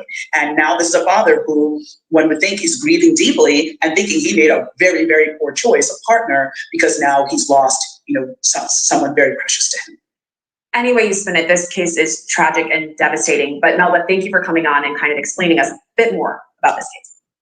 All right, hold on. This next one, Sheriff Grady Judd Polk, whatever the fuck, Sheriff Grady Judd. Polk County attorney arrested for theft over $100,000. This is a damn lawyer stole over $100,000. Let's see how. But I can tell you on July the 25th and then on July the 29th, we received the first 2 complaints about an attorney. This attorney lives in Winter Haven. However, he has a law firm with 3 offices, appropriately named Family and Elder Law Firm. And this is the attorney. His name is Jason Penrod. He's 47 years of age. The 2 complaints that we received on July the 25th and July the 29th are still under investigation. We are waiting for bank records to come back. On August 2nd, there was a complaint filed with the Pennsylvania State Police that Jason Penrod had ripped off some folks from their now deceased father. Was a brother and a sister who Penrod had ripped off some folks. And the folks that he ripped off, the victims, was a brother and a sister who had a trust from their now deceased father. In fact, Jason Penrod flew to Pennsylvania to look the trustees in the eye and say, I took your money. Not only did I take your money, I took $1.7 million. I wiped out the trust. But I'm going to pay it back. You see, I had a problem. I had this raging addiction. It was at Hard Rock. I was a gambler. Then he said, I just gambled and gambled and gambled. He said, this compulsion overcame me. He says, I self-justified it that, you know, I'm going to pay it back with interest. I'm just borrowing it as a short-term loan, a temporary loan. And then he went with his excuses.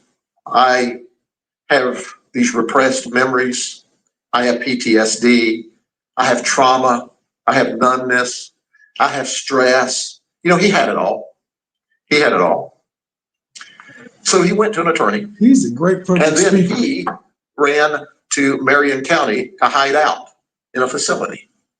As the investigation's going on, we're working hand in glove with the state attorney's office, and we find out that, potentially there's at least 2 more victims, okay, up to 4, and another $2 million that's missing.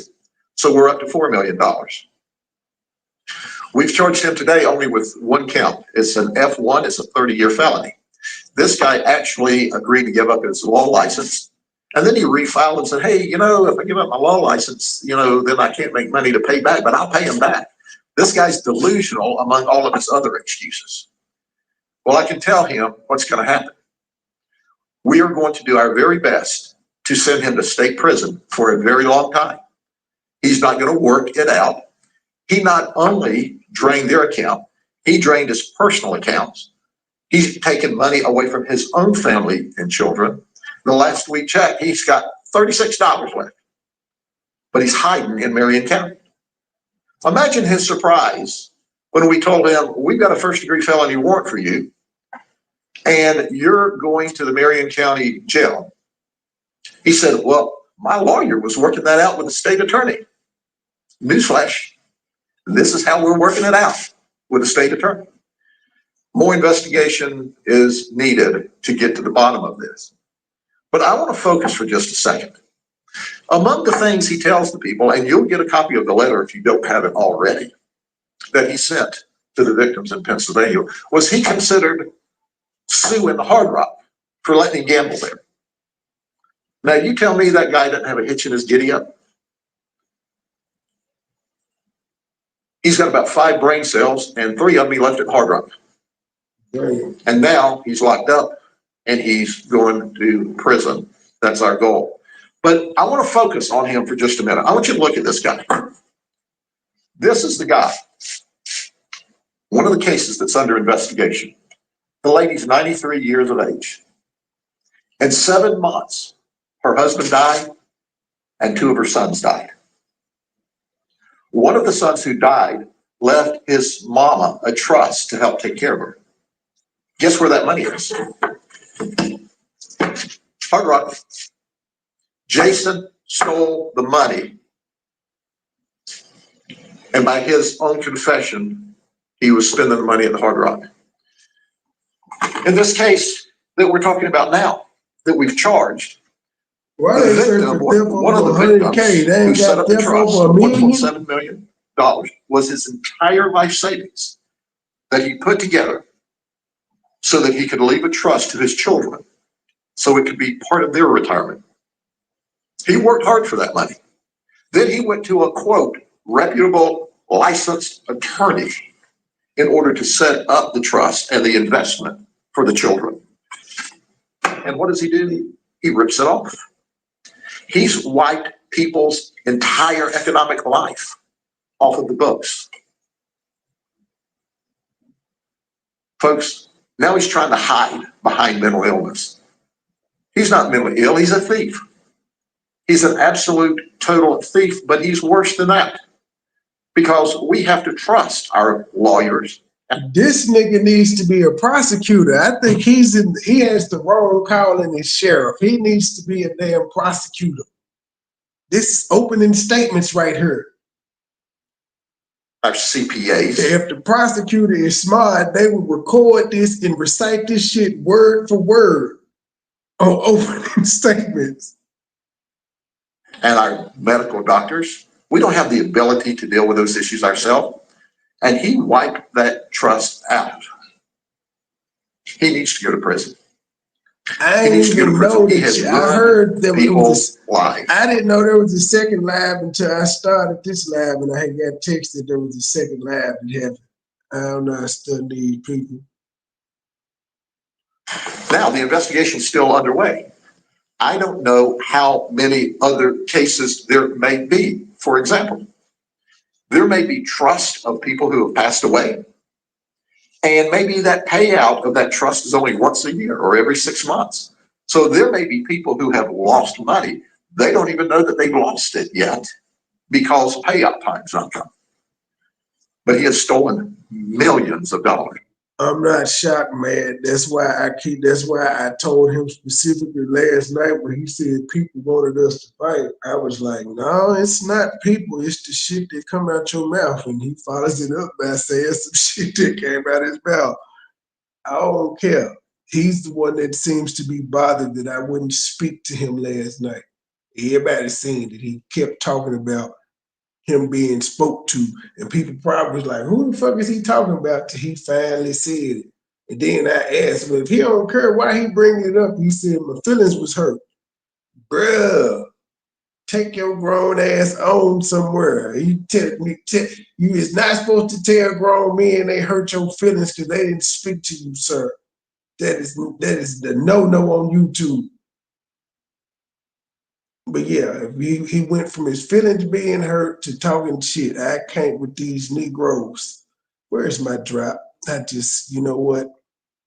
I ain't played my drop in a minute. I think it's time. Where you at, Thaddeus? I'm tired of you nigga bitches. Shit, goddamn.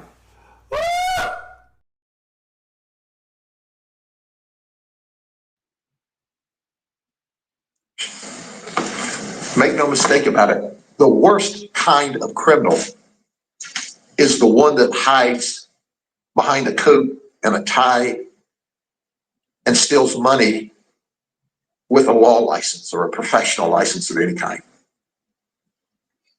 So at the end of the day, Jason, you're not going to have a royal flush, but you'll have a jailhouse flush. That's a guarantee from us. Man, he ran this shit, not a royal flush, but a jail flush. Is that where he was arrested? He was arrested at that facility. We set him up in our own facility. So he was up there getting help for his gambling addiction. Well, we're giving him help for his gambling addiction because he won't be doing any gambling in the county jail. Call it a mental health facility or something? I would just call it a addiction recovery facility, or in his case, an addiction hiding facility until we got there and arrested him and put him in jail. So at the end of the day, we're going to make sure that he gets the right help that he gets, because when you're locked up in jail, you're not gambling.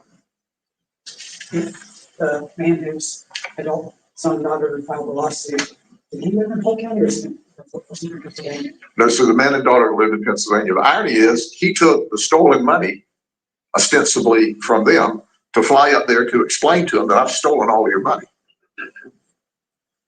The father was here because he set up the trust here. He's deceased. But I am super angry about this. And I'll tell you about Jason like I tell you about other professions. You can't mark the entire profession by one person. Lawyers are reputable. We all use them for our personal estates to set up. You have to have lawyers you can trust to help you through life, to when you buy a house, some of the most simple things. And then you have one like this. But he just didn't steal. He wiped them out economically. He broke them. And that's what makes us so angry. Sheriff, what do you think about his plan? He had relinquished his license to the bar, saying that so he could re-up his license whenever he wanted to. I mean, what do you? But he had a scam. He figured that, well, if I give it up, then I can come back and ask for it back later on. So this was just one more of his scams. But the reality of it is, I checked, and the Hard Rock does not handcuff you and make you go there. You go there on your own. But he spent millions. And if you believe what he said, he went through all of his money, all of his office money, and then it appears at least $4 million of his client's money. And we entered into negotiations with the Hard Rock to see if they identified any potential problems. Do you know, I have not had that contact from our office. That will be part of the normal operation, is to see if we can get receipts and, so we can follow the money. But it really is a little consequence. He's got every excuse in the world. He's in his pea brain. He has set up a system, a process, an excuse. Oh, I just need help. I need help. What you need is a jail cell. What you need is accountability and responsibility. We live in an environment today where everybody gets some letters attached, and I'm not making light of the people that will have legitimate issues, but people who get in trouble want letters attached. They want diagnosis attached. Well, let me give him a diagnosis. He's a thief. And let me give him some letters. GT, grand theft. So but for him to hide behind the fact that, oh, I've got a gambling addiction, and quite frankly, the bottom line to this is, I'm not making light, nor would I ever make light of people who have significant, real mental health issues. In fact, I want to help those people. The only help I want to give him is a ride to the jail and then a trip to the state prison. I don't buy gambling addictions. He didn't have to go over there. He didn't have to do that. Yeah, he had an addiction. Now he's got a jail addiction. Is there any chance of recovering any of this money that he spent? At this point in the investigation, we don't see any streams of money. Now, it's not over. There's still a lot of investigation. But I believe if he had money to pay this back, he certainly would have before it came to our attention. Chair, for clarification, there are 2 open investigations right now? There are at least 4 potential investigations, okay? Alarming. Okay. Memphis Area Transit Authority spends millions on new office furniture, Grizzly suites, and more. And this was a month ago. And just yesterday, the mayor decided to disband the board and get all new people. I think probably this may have been the catalyst to a lot of this. Investigation. A box suite for Grizzlies games, millions on furniture and equipment for a new office in a downtown skyscraper. WRG investigators spent hours pouring through Memphis Area Transit Authority's board meeting minutes, trying to figure out how they got into a $60 million deficit. Good evening, and thanks for joining us. I'm Greg Hurst. Hi, I'm Stephanie Skirting. Transit, $60 million deficit. Who running the board? Tiffany Henyard? Like our chief investigator, Jessica Gerber, explains what was all found. Jessica? Well, guys, it's a lot to unpack. MATA is governed by its board of commissioners, and those members are appointed by the mayor and approved by the city council. They meet about once every month, and what they've talked about really gave some more insight. The future of public transit so many in Memphis rely on remains unclear. MATA announcing it can no longer cover its current staffing and services. Please be patient with us as we work to get through this time. MATA's interim CEO recently announced increased costs, decreased ridership, and flat funding resulted in a $60 million shortfall. WRG investigators wanted to find out more. So we dug through years of MATA's board minutes, and here's what we found. The budget remained steady at the end of 2020 through 2021, as the executive team touted COVID relief money took them from a very low cash position to a manageable position, that it took care of immediate cash flow needs. See, 95% of MATA's funding comes from local, state, and federal government, and MATA determines how to spend it, like upgrading vehicles assigned to field supervision activities from vans to SUVs that cost around $27,000. They bought 6 in December 2021, 3 more in 2022, and 2 Chevy Traverses and 4 pickup trucks for $250,000 last year. Also in 2021, a water pipe break damaged MATA's office. The executive team claiming the temporary office wasn't big enough because they were adding several safety positions and administrative positions for various technology projects. So the board approved a $267,000 lease at One Commerce Square, additional storage space, and a build out that ended up costing $800,000. They also signed off on $600,000 worth of furniture, fixtures, and equipment. Last year, MATA CEO said they expect future awards of federal capital grants that would require additional office space. So they added even more space to the lease, spent another nearly $800,000 in construction and design fees, plus another $500,000 on furniture, fixtures, and equipment for that new area. Then there's this. We entered into an agreement with the Grizzlies where they will work with us on some marketing efforts. In May 2023. We have looked at the opportunity to be able to provide tickets to games. Tickets to games as in a branded suite, bringing its contract with the Grizzlies to $500,000. This includes concerts, this includes Disney on Ice, whatever might come into it, anything but the playoffs. Mattis said it would enhance their ability to hire and retain employees and enhance opportunities with internal and external stakeholders. It passed unanimously. Matter is not in this alone. We are all in this together. The Memphis mayor announced earlier this month an international firm is conducting a forensic audit. It's not clear when it will be complete and if those results will be released. What we do know, when COVID relief money ran out, the next budget proposed for fiscal year 2023, operating expenses had reached $84 million, the operating profit in the red. Mattis said by halting the trolleys, cutting staffing and routes, their budget is now balanced. It's unclear what the future holds. And Mattis CEO suddenly retired at the start of the year. The interim CEO's team told us, though, they're deeply committed to responsible and efficient use of resources. They implemented a cost savings memo that included stopping non-essential travel and training programs that aren't mandatory. Now, they say they no longer have that box suite, but stand by those new office contracts, stressing the cost of furniture will span the course of 10 plus years. For their full statement and to read more about these contracts we've uncovered, go to WREG.com and click on the Investigators tab. Investigating through news. Oh, their ass got fired. Leader Jessica Gertler, WREG News Channel 30. A young Missouri. Okay, this is going to be the last one because it's like 17 minutes long. Math teacher known to wear seductive outfits admits to sexually assaulting student. A teacher who was facing a slew of charges for sexually abusing a teenage student now has taken a plea deal, and the boy's father has also been arrested and charged for allegedly knowing about the abuse and letting it go on. We're going to dive into the shocking revelations of this story with an attorney who specializes in these kinds of cases. Welcome to Sidebar, presented by Law and Crime. I'm Jesse Weber. Former Lakeway High School math teacher, 26-year-old Haley Clifton Carmack from Missouri, has pled guilty to sexually abusing a 16-year-old student. Now, this sounds a lot like the stories we've been covering. Here's where it gets a little bit different. As part of her plea, she has agreed to plead guilty to a felony charge of sexual contact with a student, very serious charge. But the other charges that she originally faced when she was arrested back in January of this year, including child molestation, rape, child endangerment, they were dropped as part of this deal. Right decision, bad decision, we're going to get to that. But give you a little bit of background on this story. We go back to December 2023. Right. They wouldn't have did this shit for a man. When law enforcement was alerted about the abuse through a confidential witness. Now, according to a criminal complaint, prosecutors believe that this sexual abuse occurred between November 1st, 2023 and December 23rd, 2023. Now, how did this witness know? Well, apparently, this person found out about the sexual relationship between Clifton Carmack and the student when this victim showed the witness pictures of scratches on his back. Apparently, the markings were from when Clifton Carmack had had sex with this 16-year-old boy in the driveway of this confidential witness's home.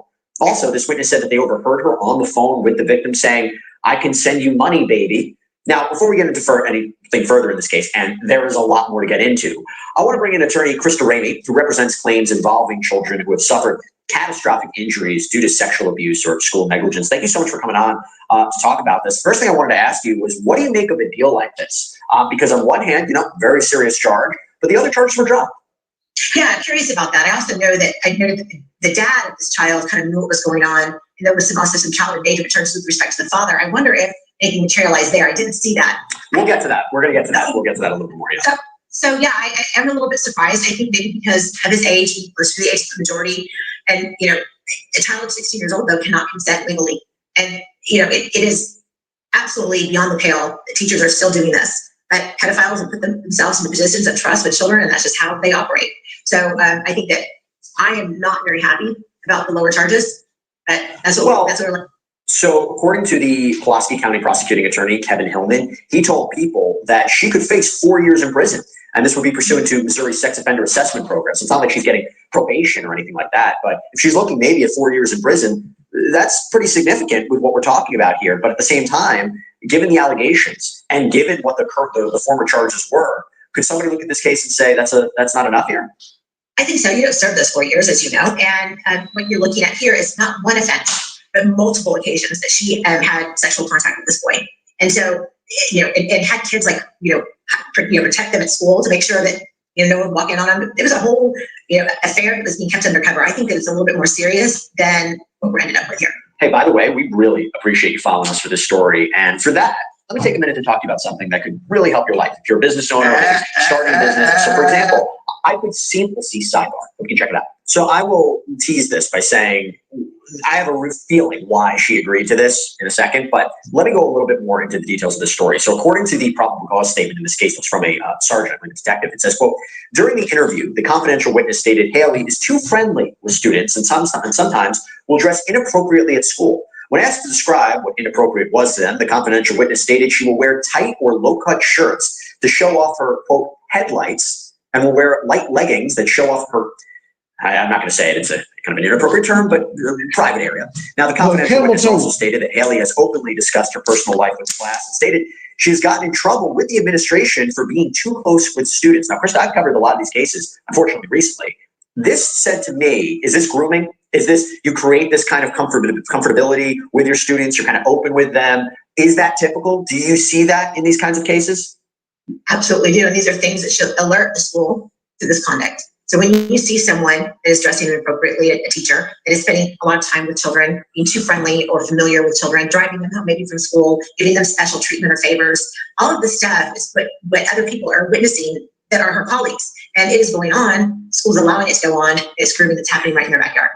Now, according to this document, this confidential witness, apparently the victim told him that he was the reason, meaning the 16-year-old was the reason that Clifton Carmack had gotten a divorce from her husband. And apparently that she wanted a divorce because her husband allegedly only wanted to do a particular sex act with her. I mean, I don't think that's really important to the conversation. It's just adding to this a little bit. And reportedly her husband filed for divorce in August of 2023, finalized the divorce the following month. They apparently have a child together too. And for me, I look at this and I've seen this before, like that idea of living a double life, right? You see these teachers who are married, who are engaged, who have boyfriends, who have girlfriends. That part about it is always, I mean, what they're accused of and what they plead guilty to and what they end up being convicted of is shocking. But the fact that they lead this double life is equally shocking. Yeah, I think that's no different than, well, they've got to keep that life undercover secret. Pedophiles. I mean, even though the boy is 16 and maybe looks and appears like a man, he's a boy, 16 years old. And so you have to keep it undercover. It is a double life. It's also a sickness. There's a reason for it. And there are, I don't know that it's a DSM-5 diagnosable sickness, but these people are very secretive and they're very clever when it comes to manipulating children and hiding it from the rest of the world. And I've done conversations before about this, about are they trying to seek something from this child that they don't have at home? That's a separate discussion. And trying to make sense of it is a very tough job. But here, what ends up happening, right? What ends up happening? How does she get caught? So according to this probable cause statement, the detective then meets up with Clifton Carmack and she denies all the accusations, even saying she never had contact with this teenager outside of school. And she willingly hands over her phone. And the detective notes that she didn't have, quote, the normal behavior of someone facing the same accusations. And pursuant to a search warrant on the phone, the detective discovers this conversation between her and the teenager about their relationship. And it's been also reported that she sent him nearly nude photos. So Krista, now I can see why she made a deal. It probably would have been very tough for her to mount a defense here. Very tough. No, I don't blame her for making that deal. I don't like that the deal was offered. Is my point. Is my problem with it. She made the deal because all of her charges damn near got dropped except for whatever the fuck she pleaded guilty to. And she does probation instead of jail time. That's why. But I'm like, this woman, why the fuck was the deal offered any goddamn way? Yeah, she made the deal. I mean, she's sending nude pictures of herself or nearly nude pictures of herself over basically the internet, over data to get to someone. A boy. This is, this gets into some really, bad areas when it comes to pornography and, corrupting a minor and a lot of other charges could have been brought. But does it surprise you though that so much of this, in so many cases, it's documented electronically? There's text messages, there's emails, there's social media messages. You talked about before how there's this need to keep it secret and leave a double life. So much of this evidence is actually documented. It always surprises me as well. Like the serial killer that keeps trophies from his victims, right? No, I guess I'm not surprised because I see it in my cases when I get evidence from phones and from school records and wherever I'm getting it from. I'm oftentimes very surprised. You also do data dumps on phones. You can delete these messages, but they're going to be there. You just go to Celebrate and download everything, and it's all there. Instagram doesn't go away, and so it is there. And they do save it, and they go back and look at it and read it. It's part of their disease. I'm not surprised that the data's there. Surprised you get her phone over so easily. Yeah, she didn't lawyer up, right? She didn't get a lawyer. What did you make of that? Just naive. I think that overconfident. As many times as all of us talk, ask for a lawyer, don't talk to the police. Doesn't matter if you're guilty or innocent, get a lawyer in the room with you. People know this, but yet they think that they're smarter than anybody and they can figure their way out of it. And pedophiles, these types of people are very narcissistic in general. So they think that they just got it handled. And so I'm not surprised that she did not ask for a lawyer. So what happens? The next day, so this is now December 23rd, 2023, the sheriff's office gets a tip that she, Clifton Carmack, is leaving town to go to Texas for the holidays, but she is planning to meet up with a teenager before she leaves. And here's where this story takes another bizarre turn. And you mentioned it before. Document reads, quote, on January 3rd, 2024, I met with confidential witness number 2 in a recorded interview room. This following is a synopsis of the interview, and the full interview will be included in the case file. Confidential witness 2 advised me she had been over to the confidential victim's residence and had spoken with his father. According to confidential witness number 2, the confidential victim's father knew of the sexual relationship between Haley and the victim, as both had told him of their sexual relationship. The victim's father relayed to confidential witness number 2 that Haley and the victim have been in a sexual relationship and have used students as lookouts while they had sex during school, and that Haley had been over to the residence before she left Missouri to go to Texas. When confidential witness number 2 advised the father that they were going to come forward with the information, he responded by telling her, they're going to do it behind my back, so I may as well let it happen. He also advised confidential witness number 2 that he would lie for his son. Truth, how do you feel about that one? I'm on the phone. Hold on. The old school dad in me is like, you're right. His son 16, they told him.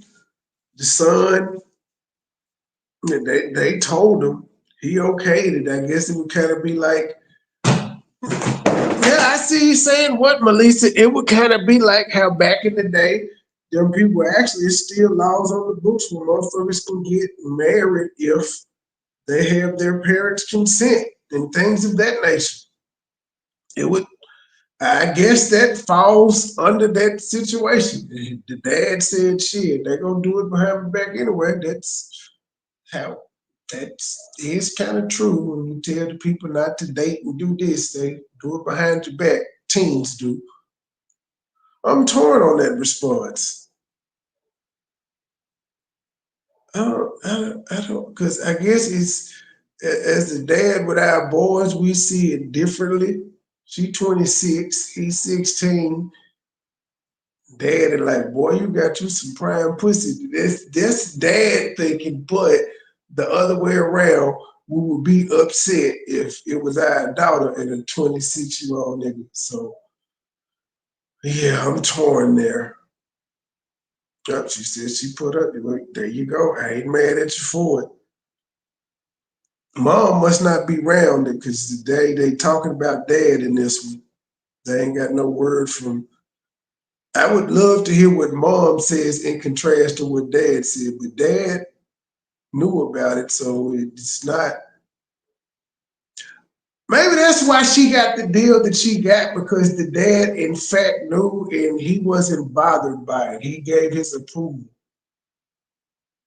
I'm guessing that's probably why the deal she got was so sweet, because the dad knew. It wasn't like it was hidden. He was shocked by it. He had to, after school. And then Haley had been over to the red day to confidential witness number 2, that Haley and the victim have been in a sexual relationship and have used students as lookouts while they had sex during school, and that Haley had been over to the residence before she left Missouri to go to Texas. When confidential witness number 2 advised the father that they were going to come forward with the information, he responded by telling her, they're going to do it behind my back, so I may as well let it happen. He also advised confidential witness number 2 that he would lie for his son if he had to. After receiving this information, I went out and spoke to the father. No need to lie for your son. Your son can't get in trouble, sir. Only she can get in trouble. Your son can't. He didn't break no laws. He just took some pussy. There's no laws against that. Well, there's laws against taking pussy, but he didn't take it. She gave it to him. Knowledge that Haley had been over at their residence before leaving to go to Texas. Clifton Carmack, she ends up getting arrested out in Texas, extradited back to Missouri. As for this father, who hasn't been publicly identified really, and that makes sense because you don't want to identify him because then you essentially be identifying the minor, in this case, his son. Anyway, this father was charged with child neglect. Oh, they ain't charged the goddamn daddy. He better not get more time than her. They didn't charge the daddy. Oh. Encouraging, allowing this abuse to go on. Krista, I gotta say, I don't recall ever seeing an allegation like that before. No. I remember back in the day, high school parties or whatever, the parents were like, oh, we're gonna let them drink. They're gonna drink anyway. They might as well do it in front of me. This is a totally different take on that. I mean, I cannot even believe it. So I guess he was charged with child endangerment. The father was. It's unclear whether he was, if there's an entered a plea on this, whatever. It might be thrown the fuck out. Would you like to know what happened? Do you tell me? So according to the Pulaski County prosecuting attorney, Kevin Hillman, he replied to People that this father's case is going to be on hold until she is sentenced, until this teacher is sentenced, I believe in October, because he is agreed to testify and assist the state if needed. What do you think of that? That makes sense. So if the plea goes south, then he would be a witness and probably get a deal with respect to that in order to, in the larger scale of things, she's the pedophile. They don't want this deal to fall apart. If it does fall apart, they'll use the father at trial to testify. I will say, I think this is interesting. In his criminal complaint, remember, her criminal complaint said the abuse happened from November to December. In his criminal complaint, when it talks about child endangerment, they have identified the period from November 1st, 2023, all the way to January 3rd, 2024. Now, I would imagine that that's because if this teacher visited the home before she left for Texas, the fact that she's there and he's not reporting any of this, it doesn't matter, right, that whether she had sexual relations with him in January. It's the fact that she's there, continuing this communication, continuing this contact, and he hasn't reported it, right? So his level of alleged criminal culpability extends to a longer period. Yeah, I get that. That makes sense. Although if they're not, that's crazy. She been talking to him all that time, but he getting charged because he knew about it. But that don't make no sense. engaged in sexual conduct during that period of time. I don't know how it can really last that long, but it's the cover up, right? So I don't know that it makes it any worse for him or not, and how long you put on it. Basically, he has a son that he is not protecting. He is not, he's not turning her in. He's not doing anything to actually protect his son. And he's, his son apparently is willingly doing this and wants his father to help him hide it. So I don't think him and the daddy felt, the son and the daddy didn't feel like there was any abuse going on. I mean, they told, they didn't hide it. They let it be known. Given into his son in that regard. This is in Missouri. What's the age of consent in Missouri? Somebody Google it right quick. Because they're not charging her with statutory rape. Well, it says she admits to sexually assaulting student. What the fuck is she charged with? Let's see. It doesn't say what she's. It said some of the shit. They said most of it was dropped though. 101. It's pretty sick allegations. Now I'll tell you that Clifton Carmack currently house arrest awaiting sentencing October 11th. One thing I wanted to ask you, Krista, you mentioned it before. Does the school face any liability here? Because the superintendent had indicated that Clifton Carmack hasn't been with the school. Okay, age of consent is 17, 16. They also took all of that into consideration. The dad's charges are going to be fucking dropped. They are. He's a year off. They came to him and told him that he's like a teen. They're rebellious. He's a year away from being able to make the decision anyway. They may factor into how many months away from it, because they shit on the last, they said November 2023 to January, so that shit didn't last long anyway. Depending on how old he was from 17, the dad shit gonna be dropped, and that's also why they gave her the plea deal that they gave her. Well, since early December, what do you take away from what the school's liability? If he let's just say, you say it's abuse, I'll ask you this question. If he is 2 months away from being 17, what's the difference in his mindset or mind frame in saying yes in those 2 months? If he's 16 and 2 months later he's 17, what's changed in their brain to make it okay now, other than the law saying that Just saying. That goes on both sides with that equation, not just the girl or boy. It goes, if the age of consent is 16 and you have sex with a person 15 and they are a month away from their birthday or wherever the age is, what's the difference? Other than the law saying a month ago it was illegal, this month it's legal. Did they mature anymore in a year? No, they can't, but the age of consent differs on the state, on states, but they gotta have an ID at 16 and 17. That's a contract, kind of, sort of, they can work. That's a contract of sorts, because, they don't put their parents' name down when they go fill out an job interview at 16. The parent just gotta consent that they can't work overnight. It'd be some things to scratch your head and ponder about. So a couple of things, and this is what lawyers will be looking at, that will be retained, I'm sure, on the son's behalf, is whether or not she had a history that they did not know about or that they did not learn about prior to her getting hired at the school. So if they didn't do the appropriate background checks, that would have revealed that she had a history, and I don't know if she does or not. But we talked about earlier was grooming. This is where a school is put on notice because of the conduct that they're witnessing, that their agents are witnessing. The other teachers, the other school employees are watching, this conduct of the student, that provocative dressing, spending extra time with him. I am sure that there is a lot of evidence of grooming that's not being reported yet because it just hasn't been revealed yet. I bet colleagues and coworkers saw a lot, and that should have put the school on notice. The school would have been in a position to get rid of her, to turn her into the police, and to help this boy. Instead, they allowed the grooming to occur. That's how the allegations go, right under their nose, and this boy is harmed because of it. So that's how that is how the school is potentially at fault. And I don't know where the mom is in all this. She would have to make that claim on behalf of the son because the father is in no position to be a guardian ad litem and file that claim on the son's behalf.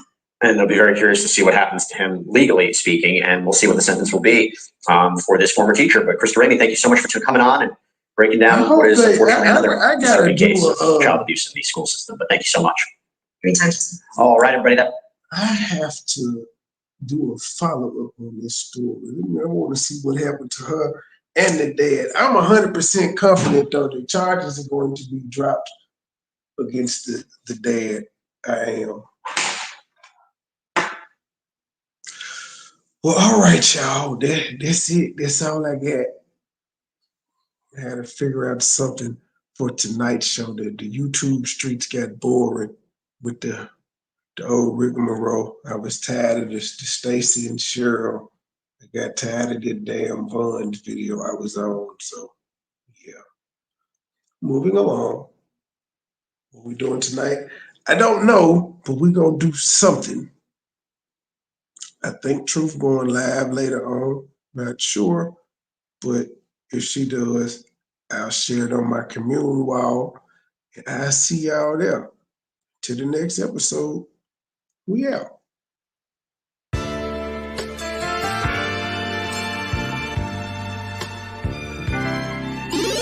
Never been a hoe, I stay on go, so with the business. Nigga talking reckless, shoot this bitch ass with the quickness. Now he bleeding, sorry, begging, asking for forgiveness. Bow, bow, bow, bow, bow, limp biscuit. All my niggas wildin', they done labeled us a misfit. Wake up every morning, 2 or 3, 5 in the tidbit. Oh shit, did nobody come to see you old? It's some focus. Shoot 100 shots, no reloaded. Master of the game, you would think I'm into coded. Memphis niggas spit this pippin', mackin' like I'm golden.